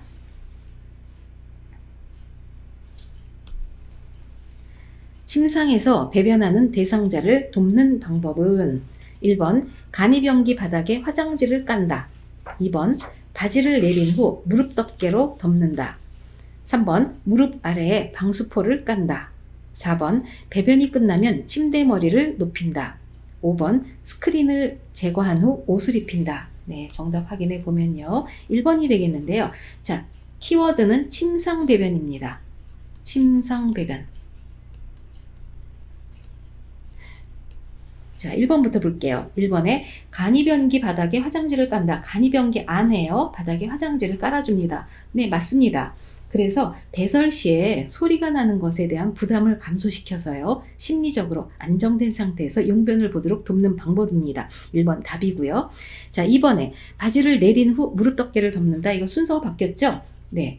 자, 무릎 덮개를 먼저 덮어주고요. 그리고 나서 그 안으로 손을 넣어서 바지를 내려줍니다. 프라이버시를 보호해줍니다. 자, 3번 무릎 아래에 방수포를 깐다. 무릎 아래가 아니죠? 둔부 밑에 깝니다. 다음 4번에 배변이 끝나면 침대 머리를 높인다. 네, 배변이 끝나면 침대 머리를 높이는 것이 아니고 낮춥니다. 5번에 스크린을 제거한 후 옷을 입힌다. 잘못됐죠? 네, 옷을 입힌 다음에 그리고 나서 스크린을 제거해 주는 게 맞죠. 대상자에게 비뇨기계 감염이 발생할 수 있는 상황은 1번 항생제를 복용하고 있다. 2번 수분을 충분히 섭취한다. 3번 골반 근육 강화 운동을 한다. 4번 정해진 시간에 기저귀를 교환한다. 5번 배뇨 간격에 맞추어 소변을 본다. 네, 정답은요 4번이 되겠는데요. 자, 우리 대상자분이 어떤 상황인지 모르지만 비뇨기계 감염이 발생할 수 있는 상황, 뭔가 문제가 있는 상황을 찾으라는 겁니다. 자, 1번에 항생제를 이미 복용하고 계세요. 네, 뭐 예방이 될 수가 있습니다. 2번에 수분을 충분히 섭취한다. 아주 좋죠. 비뇨기계 문제가 있을 때는 물을 많이 마시는 게 좋습니다. 3번에 골반 근육 강화 운동을 한다. 이건 어느 때 하죠? 요실금 때 하는 거죠. 네, 요실금을 예방하는 것이기 때문에 좋습니다. 4번에 정해진 시간에 기저귀를 교환한다. 그러면은 정해진 시간에 기저귀를 교환한다는 것은 한마디로 하루 3번 또는 뭐 하루 2번 뭐 이런 식으로 시간을 맞춰서 기저귀 교환을 하는 것인데 옳지가 않습니다. 기저귀는요, 젖었으면 살펴보고 속히 갈아주는 것이 원칙이죠. 그래서 답은 4번, 이게 4번이 문제가 있고요. 5번에 배뇨 간격에 맞춰 소변을 본다. 이거를 다른 말로 하면은 배뇨 훈련이 됩니다. 배뇨 훈련도 비뇨기계 감염을 예방할 수 있는 좋은 방법 중에 하나입니다. 45번 유치도뇨관을 사용하는 대상자를 돕는 방법으로 옳은 것은 1번 보행하는 동안에는 유치도뇨관을 잠근다. 2번 소변주머니를 비운 후 배출구를 잠근다. 3번 소변주머니의 배출구가 바닥에 닿게 놓는다. 4번 연결관이 빠지지 않도록 침상에 누워있게 한다. 5번 유치도뇨관에 생리식염수를 주입하여 방광 안에 고정시킨다. 네, 정답 확인해 보면요. 2번이 되겠는데요. 자, 유치도뇨관 문제는 꼭 한 문제가 나옵니다. 그래서 선생님들 모두 유치도뇨관에 대해서는 한번 숙지를 하고 들어가시는 게 좋은데요. 자, 여기서 맞는 것은 1번부터 볼게요. 보행하는 동안에 유치도뇨관 잠글 필요가 없습니다. 네, 틀렸고요. 2번에 소변 주머니를 비운 후 배출구는 잠근다. 배출구 잠궈줘야 됩니다. 잠그지 않으면 소변이 계속 새서 나중에 좋지 않아요. 2번 답이 되겠고요. 3번 소변 주머니 배출구가 바닥에 닿게 놓는다. 이게 바닥에 닿게 놓잖아요. 그럼 바닥에 질질 끌리면요, 세균이 타고 올라갑니다. 감염될 수 있기 때문에 옳지 않은 방법입니다. 4번 연결관이 빠지지 않도록 침상에 누워있게 한다. 그렇지 않습니다. 네, 이 유치도뇨관 하고 있다 하더라도 네, 이동할 수 있습니다. 5번에 유치도뇨관에 생리식염수를 주입하여 방광 안에 고정시킨다. 이런 일 함부로 하지 않습니다. 틀렸습니다. 구취 예방을 위한 입안 닦아내기 방법으로 옳은 것은 1번 일회용 스펀지에 치약을 묻혀 닦는다. 2번 목젖까지 깊숙이 닦아 불쾌한 냄새를 제거한다. 3번 윗니와 잇몸을 닦은 후 아래쪽 이와 잇몸을 닦는다. 4번 마른 수건으로 입 주변에 물기를 닦고 마무리한다. 5번 구강 점막 내 염증이 있으면 구강 청정제로 닦는다. 네, 정답 확인해 보면요.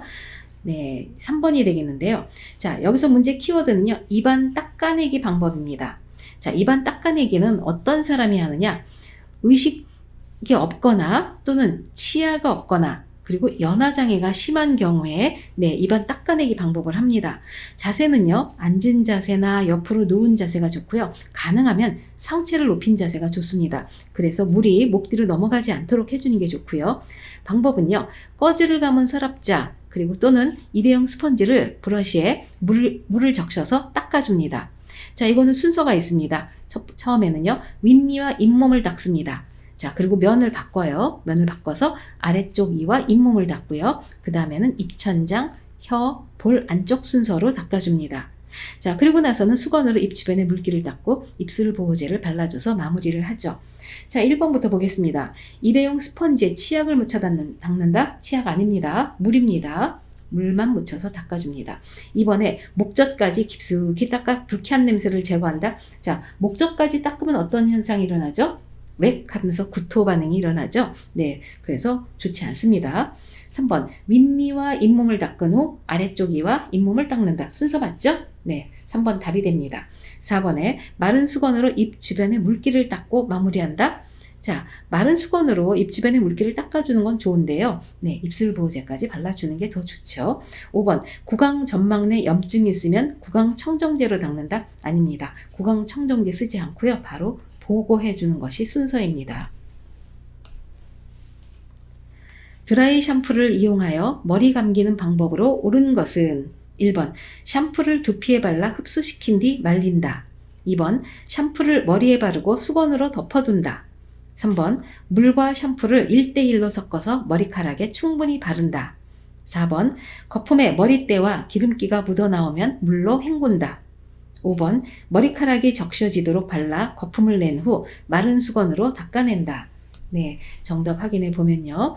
자, 드라이 샴푸는 네, 거의 시험에 자주 나옵니다.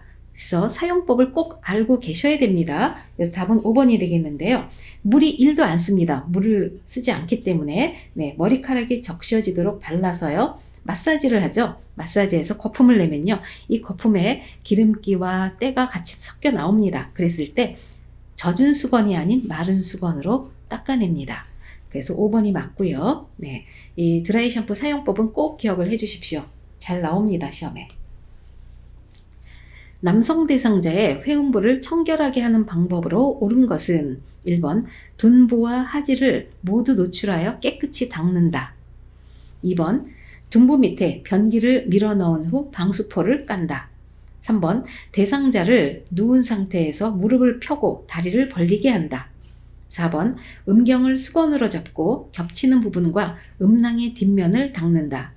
5번 둔부에 남아있는 물기를 젖은 수건으로 닦아내고 바지를 입힌다.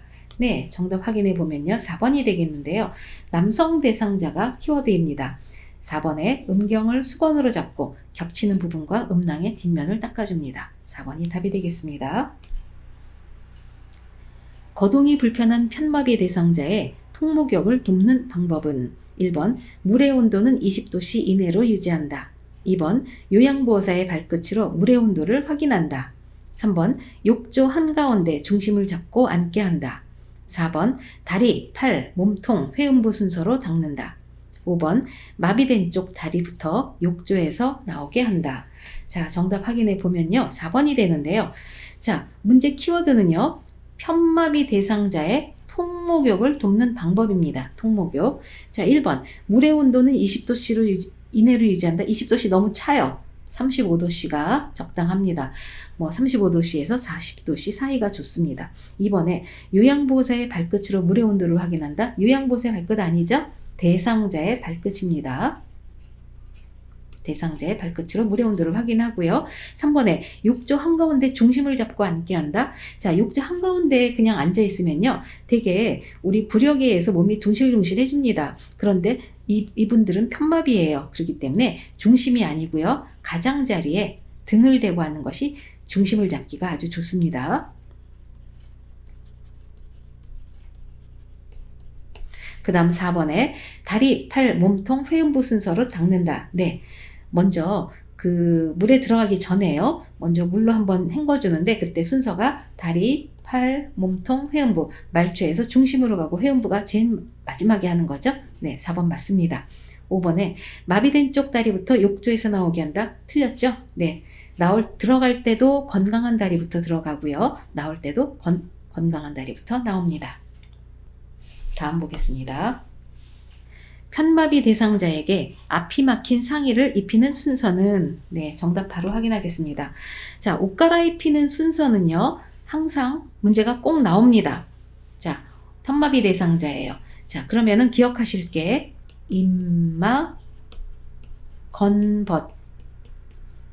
네, 요 네 글자를 기억하시면 됩니다. 입을 때는 마비 쪽부터, 벗을 때는 건강한 쪽부터예요. 자, 그래서 우리가 대상자에 관련된 문제를 풀 때는요, 요 네 글자를 기억을 하시고, 문제를 풀 때는 어느 쪽 편마비인지를 먼저 따져보시고요. 그 다음으로 입히는 것이냐, 벗기는 것이냐, 요 두 가지만 기억하시면 됩니다. 찾아보면 돼요. 자, 일단은 여기서는 어느 쪽 편마비라고 말이 없습니다. 그런데 입히는 것인가, 벗기는 것인가를 봤을 때, 입히는 것입니다. 자, 입히는 것은 임마죠. 마비된 쪽 팔부터 먼저 낍니다. 그래서 마비된 팔, 머리, 건강한 팔 해서 5번이 맞습니다. 누워있는 편마비 대상자의 바지를 갈아입히는 방법으로 옳은 것은 1번 대상자의 두 팔로 바닥을 지지하여 엉덩이를 들어 올린다. 2번 요양보호사의 무릎으로 건강한 쪽 발을 지지해준다. 3번 건강한 쪽 다리를 먼저 벗기고 마비된 쪽 다리를 벗긴다. 4번 건강한 쪽 다리를 먼저 입히고 마비된 쪽 다리를 입힌다. 5번에 엉덩이를 들 수 없는 대상자는 마비된 쪽으로 돌려눕혀 벗긴다. 네, 정답 확인해 보면요.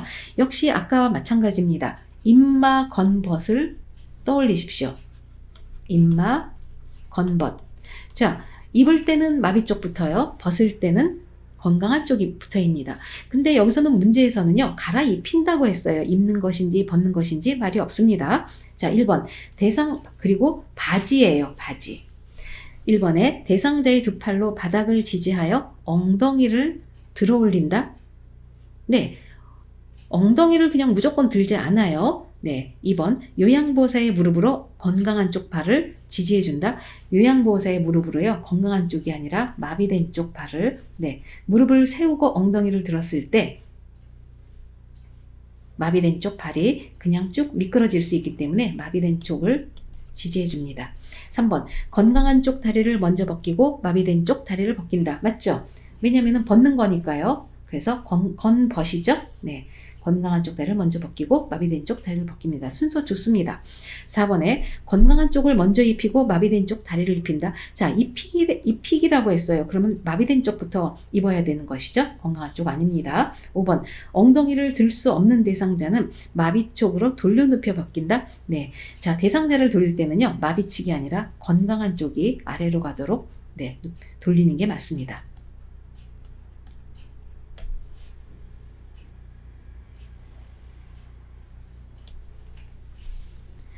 대상자가 협조를 할 수 있는 경우 침대 위쪽으로 이동시키는 방법으로 옳은 것은 네, 바로 정답 확인해 보면요. 자, 문제의 키워드는요. 협조할 수 있는 경우입니다.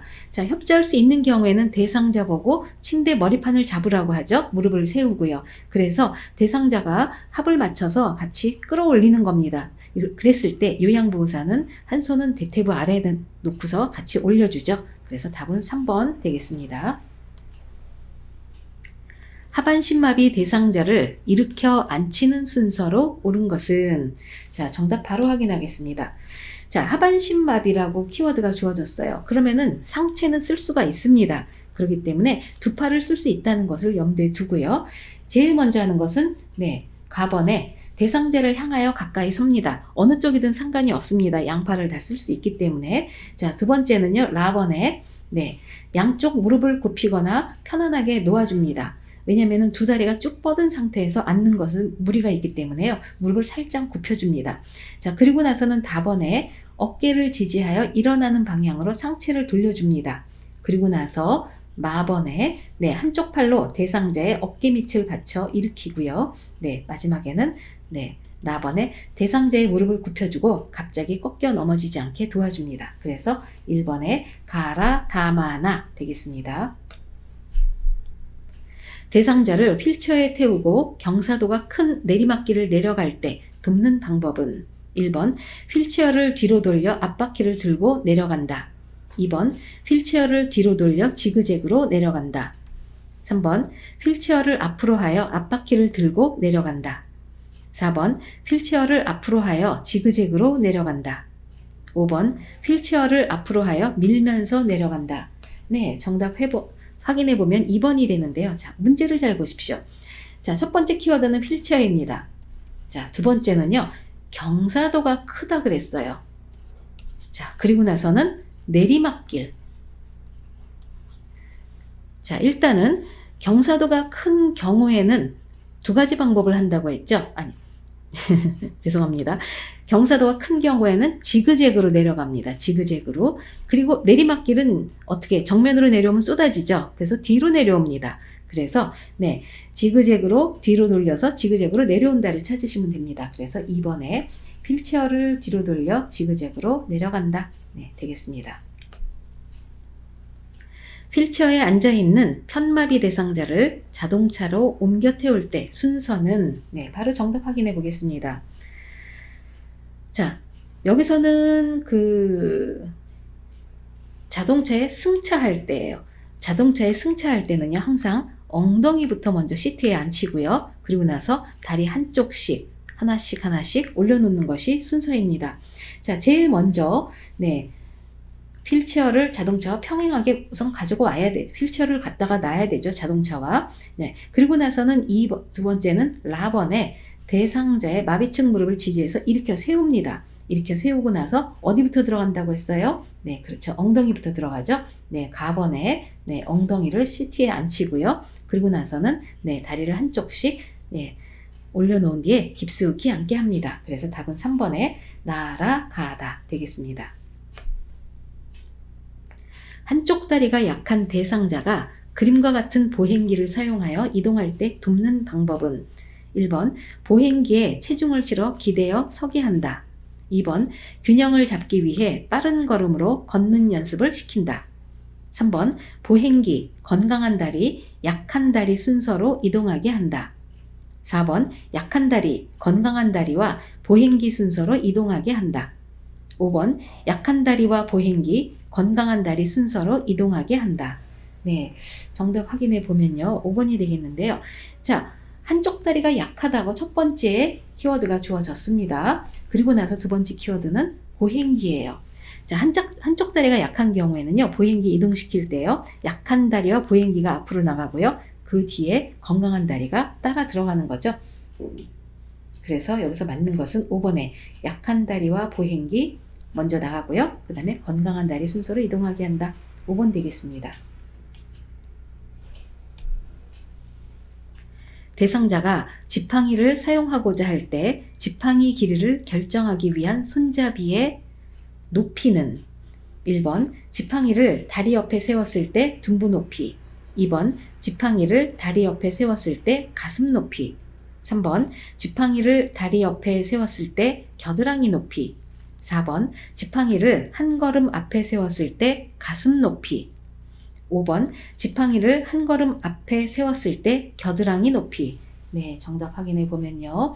1번이 되겠는데요. 자, 지팡이 길이 결정법은 시험에 자주 나오는 내용이기 때문에 잘 기억을 해 주십시오. 자, 손잡이 높이는 어디에 와야 되느냐? 1번에 지팡이를 다리 옆에 세웠을 때 둔부 높이입니다. 둔부 높이. 꼭 잘 기억하십시오. 나머지는 너무 높아요. 목발도 아닌데 겨드랑이까지 오는 것은 너무 높아서 사용할 수가 없습니다. 욕창 예방 매트리스를 사용하는 대상자를 돕는 방법은 1번 한 달에 한 번 정상 작동 여부를 확인한다. 2번 대상자 이외에 다른 사람과 함께 사용한다. 3번 매트리스는 끓는 물로 세척한 후 그늘에서 말린다. 4번 등과 엉덩이 밑에 손을 넣어 매트리스 공기압을 확인한다. 5번 보온이 필요한 경우 매트리스 위에 찜질기를 깔아준다. 네, 정답 확인해 보면요. 4번이 되겠는데요. 자, 욕창 예방 매트리스는요. 여기 오른쪽에 그림에서 보시는 바와 같이 생겼습니다. 그래서 여기 볼록볼록 나와 있는 한 구간마다 공기가 들어차 있죠. 그래서 하나가 공기가 차서 불어오르면 옆에는 공기가 빠집니다. 그래서 교대 부양을 해주는 장점이 있는 좋은 건데요. 자, 이것은요. 이 1번에 한 달에 한 번 정상 작동 여부를 확인하는 것이 아닙니다. 한 달에 한 번이 아니고요. 매일 이 등과 엉덩이나 허리 밑에 손을 넣어서 이 공기가 부양하고 있는지 확인을 해줘야 됩니다. 자, 2번에 대상자 이외에 다른 사람과 함께 사용해서는 안 됩니다. 보기에도 딱 1인용이에요. 이거는요. 1인용이기 때문에 한 사람만 사용하는 게 맞습니다. 자, 3번에 매트리스는 끓는 물로 세척한 후 그늘에서 말린다. 네, 끓는 물 쓰지 않고요. 흐르는 물로 세척하고 그 다음에 말려서 사용합니다. 자, 4번에 등과 엉덩이 밑에 손을 넣어 매트리스 공기압을 확인한다. 네, 이게 정상 작동 여부를 확인하는 방법입니다. 그래서 4번 답이고요. 5번 보온이 필요한 경우 매트리스 위에 찜질기를 깔아준다. 절대로 욕창 예방 매트리스와 찜질기 같이 쓰지 않습니다. 노인 장기 요양 보험 급여로 대여할 수 있는 배회 감지기의 사용 방법으로 옳은 것은 1번 배회 감지기는 매년 새 것으로 교체한다. 2번 취침 시에는 배회 감지기 전원을 꺼둔다. 3번 매트형 배회 감지기는 침대나 바닥에 설치한다. 4번 위성항법 장치형 GPS 배회 감지기는 출입구에 놓아둔다. 5번 GPS형은 실시간으로 대상자의 위치가 공단에 전송된다. 네, 정답 확인해 보면요. 자, 오른쪽 그림에 보는 것 같이 배회 감지기는 두 종류가 있습니다. 여기 파란 브라운 색깔로 나온 요것은요. 네, 매트형이고요. 자, 요 위에 있는 것이 팔찌형, GPS형 두 가지가 있습니다. 자, 1번에 배회 감지기는 매년 새 것으로 교체한다. 매년이 아니고요. 내구 연한이 5년입니다. 5년 내에 하나를 대여할 수가 있어요. 2번에 취침 시에는 배회 감지기 전원을 꺼둔다. 네, 취침 시라고 꺼두지 않습니다. 계속 켜놓는 게 좋고요. 사용할 때 켜서 쓰는 게 좋지요. 3번 매트형 배회 감지기는 침대나 바닥에 설치한다. 맞습니다. 침대나 바닥에 설치하는 것 맞고요. 3번 답이고요. 4번 GPS 배회 감지기는 출입구에 놓아둔다. 자, GPS형은요, 몸에 부착해야 돼요. 팔목에 끼는 게 가장 좋습니다. 출입구에 놓아두면, 위치 추적할 수가 없습니다. 5번에 GPS형은 실시간으로 대상자의 위치가 공단에 전송된다. 공단이 아니고요, 보호자에게 위치 전송이 됩니다. 고혈압 대상자에게 도움이 되는 칼륨이 많이 함유된 식품은 1번 누룽지, 2번 새우젓, 3번 곱창구이, 4번 마른 오징어, 5번 삶은 감자. 네, 정답 확인해 보면요. 자, 고혈압일 때 칼륨 섭취하는 게 좋습니다. 칼륨을 섭취하는 이유는요. 이 칼륨이라는 이 성분은 나트륨 배설을 돕고요. 세동맥 확장시켜서요. 혈압을 낮추는 효과가 있습니다. 그렇기 때문에 이 고혈압 대상자에게는 이런 것들이 도움이 되는데요. 이게 많이 함유되어 있는 음식은 신선한 채소와 과일 그리고 감자 등입니다. 그래서 여기서 맞는 것은 5번의 삶은 감자 되겠습니다. 변비로 고생하는 대상자의 식사 원칙으로 옳은 것은 1번 보리, 검정콩, 미역을 섭취한다. 2번 생과일 대신 과일, 통조림을 섭취한다. 3번 비타민 D와 칼슘 보충제를 함께 복용한다. 4번 가급적 도정을 많이 한 곡류를 섭취한다. 5번 식이섬유의 흡수를 위해 수분 섭취를 제한한다. 네, 정답 확인해 보면요.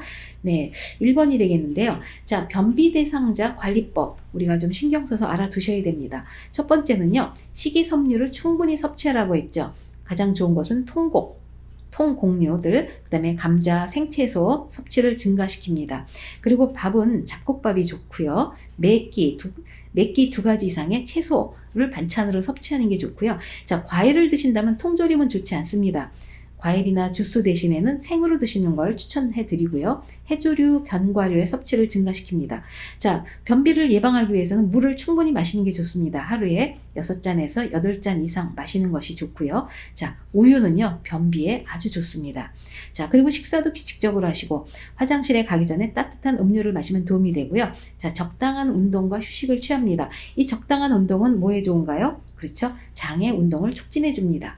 자, 그래서 여기서는 답이 되는 것은 1번. 보리, 검정콩, 미역을 섭취한다. 네, 보리, 검정콩, 예, 통곡물이고요. 미역, 해조류, 변비에 도움이 되죠. 네. 자, 생과일 대신 과일 통조림을 섭취한다. 과일 통조림 좋지 않다고 했고요. 자, 비타민 D와 칼슘 보충제를 함께 복용한다. 이건 어느 때 이렇게 하죠? 네, 그렇습니다.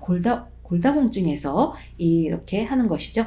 자, 4번에 가급적 도정을 많이 하는 곡류를 섭취한다. 도정 많이 한 곡류가 건강에는 좋지 않다고 하죠. 그 다음 식이섬유의 흡수를 돕기 위해 수분 섭취를 제한한다. 네, 이 수분 섭취 제한하지 않고요. 물은 충분히 마셔주는 것이 도움이 됩니다. 감자와 고구마를 보관하는 방법으로 옳은 것은 1번 통풍이 잘 되며 서늘하고 어두운 곳에 보관한다. 2번 끓는 물에 데쳐 냉동 보관한다. 3번 표면에 식용유를 발라 냉장 보관한다. 4번 신문지에 하나씩 포장하여 냉장 보관한다. 5번 물을 뿌린 신문지에 싸서 실온에 보관한다. 네, 이런 감자나 고구마 뿌리 식물은요. 1번에 통풍이 잘 되며 서늘하고 어두운 곳에 보관한다. 예, 이것이 맞습니다. 다음 그림과 같은 표시 기호에 따라 다림질하는 방법은? 네, 바로 정답 확인해 보겠습니다. 자, 오른쪽 그림을 보시면요. 이 다리미 표시가 있고 온도 표시가 있죠. 네, 80도에서 120도씨로 네, 다림질을 하고요. 밑에 꼬불꼬불 있는 것은 천을 깔고 해주라고 하는 거죠. 그래서 답은 5번에 원단 위에 천을 덮고 80에서 120도씨로 다림질을 하라. 이게 되겠습니다. 대상자가 복용하던 약이 떨어져 요양보호사가 대신 구매할 때 옳은 방법은? 1번 약을 구매하는 일은 가족에게 부탁한다. 2번 다른 업무 대행 시 한꺼번에 처리한다. 3번 처방된 약을 배달해 달라고 약국에 전화한다. 4번 약을 구매하기 전에 처방전과 비용을 준비한다. 5번 구매 시 가족이 필요한 약이 있는지 확인한다. 네, 자, 여기서는 맞는 것은 4번이 되겠는데요. 약을 구매하기 전에 처방전과 비용을 준비하는 거죠. 네, 너무 기본적인 이야기입니다. 네, 다음 보겠습니다. 실내 습도가 너무 낮을 때 대상자에게 발생할 수 있는 건강 문제는 1번 고체온증, 2번 안면 홍조, 3번 관절염 통증, 4번 엉덩이 피부 습진, 5번 호흡기 점막 건조. 네, 정답 확인해 보면요. 5번이 되겠는데요. 자, 습도에 대해서 살펴봤을 때 정상 습도는요. 40에서 60%가 적합합니다. 자, 습도가 너무 낮으면 호흡기 점막과 피부를 건조시키고요. 땀 증발을 가속시켜서 오한이 생깁니다. 반대로 습도가 너무 높으면요. 우리 더운 여름 생각해 보십시오. 습도도 높고 아주 힘들죠? 불쾌감을 느끼게 해줍니다. 그래서 여기서 맞는 것은 5번에 호흡기 점막 건조 되겠습니다. 치매 대상자가 목욕을 거부할 때 나 전달법으로 옳은 것은 1번 그럼 언제 목욕하실래요? 그림이 아니라 그럼입니다. 2번 매번 목욕할 때마다 진짜 힘드네요. 3번 목욕을 하면 기분이 좋아질 거예요. 4번 목욕하지 않으면 건강을 해칠까 봐 걱정돼요. 5번 목욕하고 저와 함께 밖에 나가서 산책하실래요? 자, 문제에서 키워드는요. 나전달법이라고 나와 있습니다. 자, 정답 확인해 볼게요. 자, 나전달법에는 문장을 만들 때요. 4가지 요소가 필요합니다. 첫 번째가요. 행동이고요. 두 번째가 영향, 세 번째가 느낌, 네 번째가 바램입니다. 자, 문장 안에 이 4가지가 들어가면 좋고요. 되게 바램은 좀 빠지는 경향이 많습니다. 그래서 이 3가지가 다 같이 들어가 있는 게 좋아요. 자, 여기서 답은 4번인데요. 자, 목욕하지 않으면 행동이죠. 대상자의 행동입니다. 목욕을 하지 않으면 건강을 해칠까봐 영향이죠. 네, 건강에 영향을 미칩니다. 그리고 나서 걱정돼요. 이건 말하는 사람의 느낌이에요. 그래서 자, 바램을 한번 만들어 보면요. 목욕을 하시는 게 어때요? 뭐 이 정도 되겠죠. 그래서 여기서 답은요. 4번에 목욕하지 않으면 건강을 해칠까 봐 걱정돼요. 이렇게 찾으시면 되겠습니다. 치매 대상자가 최근 들어 소변을 가리지 못할 때 돕는 방법은 1번 밤에는 기저귀를 채운다. 2번 배뇨 시간에 맞춰 간이변기를 대준다. 3번 소변이 마려운지 수시로 물어본다. 4번 일정한 시간 간격으로 배뇨하게 한다. 5번 유치도뇨관 삽입에 대해 보호자와 의논한다. 네, 정답 확인해 보면요. 4번이 되겠는데요. 자, 문제 자세히 보십시오. 최근 들어 치매 대상자입니다. 근데 최근 들어서 소변을 잘 가리지 못한대요. 자, 조절이 안 된다는 겁니다. 그래서 이럴 때는요. 4번에 일정한 간격으로 배뇨하게 한다. 일정한 간격을 맞춰서 2-3시간마다 화장실로 모시고 가는 것. 이거를 다른 말로 하면요. 배뇨 훈련이 되겠습니다. 이 배뇨 훈련에 대한 말은요. 시험에 자주 나오기 때문에 이 배뇨 훈련이란 말도 기억하시고요. 이 방법도 잘 기억을 해 주십시오. 치매 대상자가 한여름에 한겨울에 여름옷을 입고 밖으로 나가려 할 때 의사소통 방법은 1번 안 돼요. 옷 갈아입을 때까지 못 나가요. 2번 감기에 걸리면 어쩌려고요. 정말 큰일 나세요. 3번 여름옷 위에 겉옷을 두껍게 껴입고 함께 나가요. 4번 한겨울에 여름옷을 입으면 더울 때에는 뭘 입으시려고요. 5번 지금이 여름인 줄 아세요? 밖이 얼마나 추운지 한번 나가보세요. 자, 정답 확인해 보면요. 자, 이렇게 치매 대상자분이 이 계절을 못 알아보고요. 사람 못 알아보고요. 이 장소를 잘 모르는 것 다 진압력 장애에 들어갑니다. 그래서 지금 여기서는 한겨울에 여름옷 입고 나가려고 한다. 이것은요.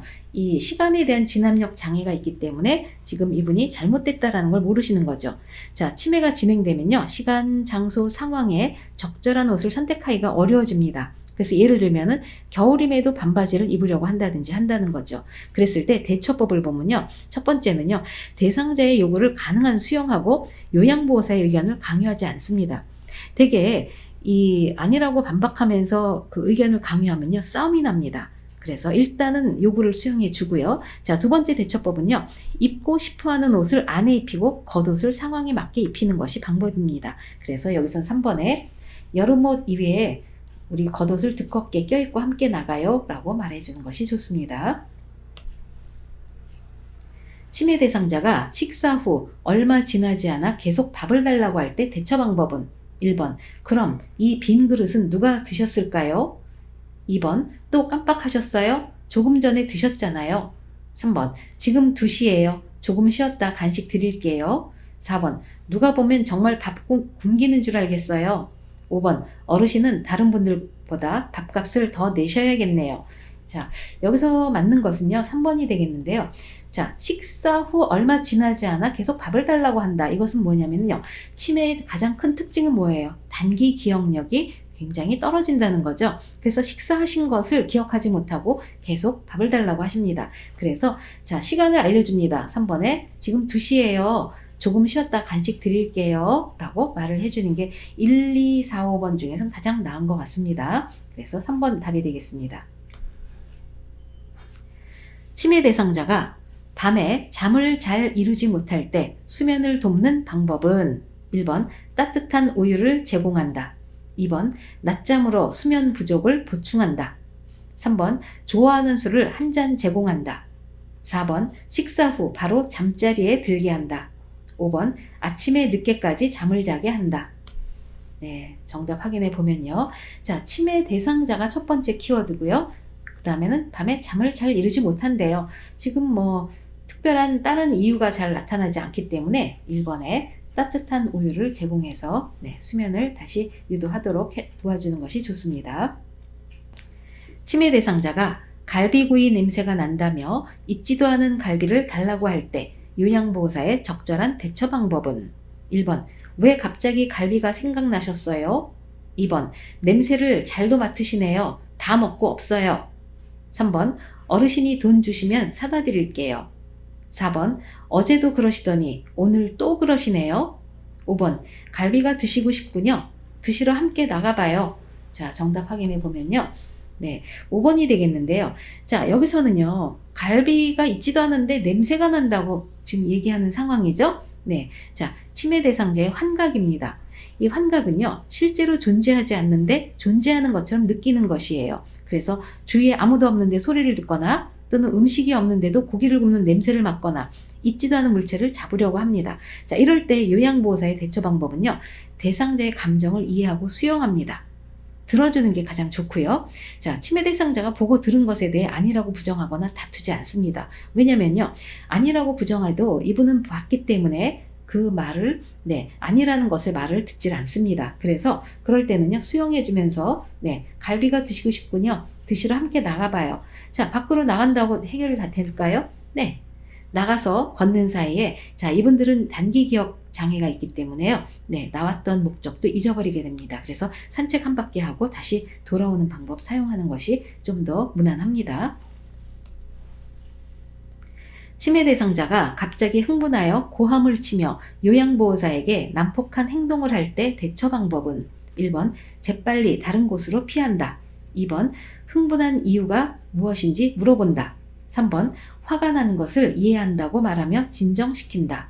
4번 팔을 잡아 제압하며 행동을 멈추게 한다. 5번 그만두지 않으면 퇴소시킨다고 경고한다. 네, 정답 확인해 보면요. 3번이 되겠는데요. 자, 치매 대상자가 갑자기 흥분해서 고함을 치며 난폭한 행동을 한다. 자, 이거는 우리 거기서 파괴적 행동이라고 하죠. 파괴적 행동. 자, 치매 대상자가 파괴적 행동을 보일 때 요양보호사의 대처입니다. 첫 번째는요. 절대로 신체적 구속하지 않습니다. 그리고 나서는 조용한 장소에서 쉬게 해주는 게 좋습니다. 자극을 줄여주는 거죠. 자, 그리고 나서 대화를 나눌 때는요. 온화하게 이야기를 해줘야 돼요. 그리고 대상자가 당황하고 흥분되어 있음을 이해한다는 표현을 합니다. 자, 왜 온화하게 이야기하냐면요. 톤이 높거나 따지듯이 말하면은 또다시 흥분하기 때문에 그렇습니다. 자, 세 번째는요. 만약에 참여하고 있는 활동이 있다면 활동을 중지시키고요. 자, 다른 자극을 주지 않게 조용한 곳에서 쉬게 해드립니다.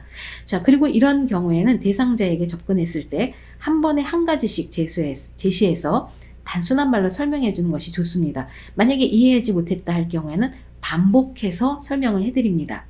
그리고 나서는요. 이분이 진정이 됐어요. 진정이 됐는데 거기다 대해서 이상 행동에 대해서 질문하거나 상기시키지 않는 게 좋습니다. 다 진정이 됐는데 아이고 아까는 왜 그러셨어요? 이렇게 얘기하면 다시 그때 감정이 떠올라서 또 흥분할 수 있기 때문에 거기에 대해서 질문하는 것 좋지 않습니다. 그래서 답은 3번에 화가 난 것을 이해한다고 말하며 진정시킨다. 이게 답이 되겠습니다. 운동 프로그램에 참여 중인 치매 대상자가 동료 치매 대상자를 만지며 성적 행동을 보일 때 대처 방법은 1번 스스로 멈출 때까지 기다린다. 2번 자연스럽게 자리를 옮겨준다. 3번 다른 방에 격리한다. 4번 큰 소리로 모욕감을 준다. 5번 동료 대상자에게 이해를 지키고 양해를 구한다. 네, 정답 확인해 보면요. 자, 성적인 행동을 보이는 경우에요. 누가요? 치매 대상자가요. 자, 그럴 때는요. 자연스럽게 그냥 자리를 옮겨주는 것이 좋습니다. 거기에 대해서 크게 부각시키지 않고요. 자리만 바꿔주면 좀 편해집니다.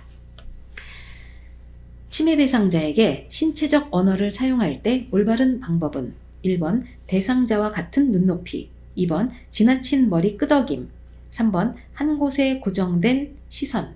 4번 부적절하고 희미한 미소. 5번 입에 손이나 손가락을 대는 것. 자, 정답 확인해 보면요. 자, 치매 대상자에게 신체적 언어를 사용할 때의 방법이에요. 자, 신체적 언어를 사용할 때 유의사항이 있는데요. 첫 번째는 정면으로 마주보며 이야기하고요. 눈높이를 맞춰줘야 됩니다. 그리고 치매 대상자가 위협을 느끼지 않는 자세를 취합니다. 예를 들면 높은 위치에서 팔짱을 끼거나 주먹을 쥐고 있다 이러면은 위협감을 갖기 때문에 그런 거 느끼지 않게 위협 느끼지 않는 자세를 취해주고요. 자, 치매 대상자에게 관심을 보여주는 게 좋습니다. 미소를 짓거나 손잡기 해주는 게 좋고요. 자, 치매 대상자에게 접근할 때는 앞에서 다가갑니다. 뒤에서 다가가면 놀릴 수가 있어요. 그래서 여기서는 1번의 대상자와 같은 눈높이가 답이 되겠습니다. 중증 인지장애 대상자에게 다음과 같은 인지자극 훈련을 할 때 향상될 수 있는 주요 인지기능은 인사말 연결하기, 인사말과 인사하는 상황을 연결한다. 흩어진 낱글자로 단어 만들기, 같은 도형 안에 낱글자를 조합하여 적절한 단어를 만든다. 자, 1번 진압력, 2번 언어 및 기억력, 3번 공감력, 4번 시공간 능력, 5번 계산력. 네, 정답 확인해 보면요. 언어 및 기억력이 되는데요. 자, 오른쪽에 제가 하단에 그 예시를 가지고 왔습니다. 자, 인사말 연결하는 방법은요. 자, 친구의 생일잔치에서 친구에게 인사할 때 어떻게 말하죠? 네, 축하합니다. 뭐 이렇게 이런 것들 보여요. 언어를 자극하고요. 타인과의 의사소통에 도움이 됩니다. 자, 두 번째는요. 흩어진 낱글자 단어 만들기인데요. 자, 이게 보시는 바와 같이 글자가 흩어져 있습니다. 자, 여기서 사과를 만들어야 돼요. 그러면 사자 고르고요. 과자를 골랐어요. 그런데 이 도형의 모양이 같죠? 이것도 공통점입니다. 그래서 요거를 글자를 골라서 나열을 해서요. 네, 사과를 만드는 거죠. 그래서 여기서도 언어 및 기억, 관리 능력을 향상시킵니다. 그래서 답은 2번의 언어 및 기억력이 되겠습니다. 태풍 예보를 듣고 대비하는 방법으로 옳은 것은 1번 주유되어 있는 자동차의 연료를 비운다. 2번 현관문과 창문을 열어둔다. 3번 욕조의 물을 미리 받아둔다. 4번 전기 차단기를 내린다. 5번 통신기기는 꺼놓는다. 자, 정답 확인해 보면요. 3번이 되겠는데요. 자, 키워드가 태풍 예보입니다. 그럴 때는요. 네, 단수될 우려가 있죠. 3번에 욕조에 미리 물을 받아둔다가 되겠습니다. 다음 중 응급처치로 하임리히법이 필요한 경우는 1번 심근경색으로 가슴 통증을 호소한다. 2번 운동 후 숨이 차고 땀을 많이 흘린다. 3번 고열로 인한 근육통과 두통을 호소한다. 4번 부패한 음식을 섭취 후 복부 통증을 호소한다. 5번 이물질로 인하여 목을 조르는 듯한 자세를 하고 있다. 네, 정답 확인해 보면요. 5번이 되겠는데요. 자, 여기서 키워드는요. 하임리히법입니다. 하임리히법은 5번에 이물질로 인하여 목을 조르는 듯한 자세를 하고 있을 때 이때가 하임리히법이 필요한 거죠. 네, 그래서 5번 되겠습니다. 대상자에게 심폐소생술을 할 때 가슴 압박 방법으로 옳은 것은 1번 두 손을 겹친 후 손바닥으로 가슴을 압박한다. 2번 양팔의 팔꿈치를 굽히고 체중을 실어 압박한다. 3번 두 팔을 대상자의 가슴과 평행하게 놓고 압박한다. 4번 가슴 중앙인 흉골의 아래쪽 절반 부위에 압박한다. 5번 늑골 골절 예방을 위해 매번 압박의 위치를 바꾼다. 네, 정답 확인해 보면요. 자, 4번이 되겠는데요. 자, 심폐소생술에서의 가슴 압박 방법입니다. 자, 위치 잘 보십시오. 오른쪽에 가지고 와봤는데요. 가슴뼈, 흉골 아래쪽 절반 부위에 깍지를 낀 두 손으로 손바닥 뒤꿈치를 댑니다. 자, 여기 오른쪽 그 밑에 그림에 보십시오. 손바닥을 지금 겹쳤는데, 네, 이 팔은 직선으로 90도가 되도록 합니다. 그래서 손가락이 가슴에 닿지 않도록 주의하면서 양팔을 쭉 편 상태로 체중을 실어서 환자의 몸과 수직이 되도록 가슴을 압박합니다. 그래서 여기서 답이 되는 것은 4번에 가슴 중앙인 흉골의 아래쪽 절반 부위를 압박한다. 4번이 되겠습니다. 대상자에게 가슴 압박, 소생술 시행 중 호흡이 회복되었을 때 자세로 옳은 것은 네, 자 여기서는 회복 자세인데요. 자 회복 자세는요. 호흡이 회복되면 환자를 옆으로 돌려 눕혀서 기도, 숨길이 막히는 것을 예방하는 방법입니다. 그래서 네, 여기서 맞는 것은 2번이 되겠죠. 네, 이 자세 잘 기억해 두십시오. 교재에 있는 자세 그대로입니다. 심폐소생술을 할 때 자동심장 충격기를 사용하는 방법으로 옳은 것은 1번 패드를 붙인 후 전원을 켠다. 2번 심장 리듬 분석 중에는 가슴 압박을 한다. 3번 심장 충격을 위한 충전 중에는 가슴 압박을 한다. 4번 가슴 압박과 동시에 쇼크 버튼을 누른다. 5번 심장 충격을 실시한 뒤에는 대상자의 반응을 기다린다. 네, 정답 보겠는데요. 제가 오른쪽에 이 순서를 좀 제대로 나열을 한번 해봤습니다. 제일 먼저 전원을 켜죠. 그리고 나서는 패드 부착을 합니다. 패드 부착은요. 오른쪽 빗장뼈 아래 하나, 그리고 왼쪽 젖꼭지 아래 중간 겨드랑이선에 하나. 자, 그리고 나서는요. 심장 리듬 분석을 해요. 이럴 때는요. 대상자에게서 손을 뗍니다.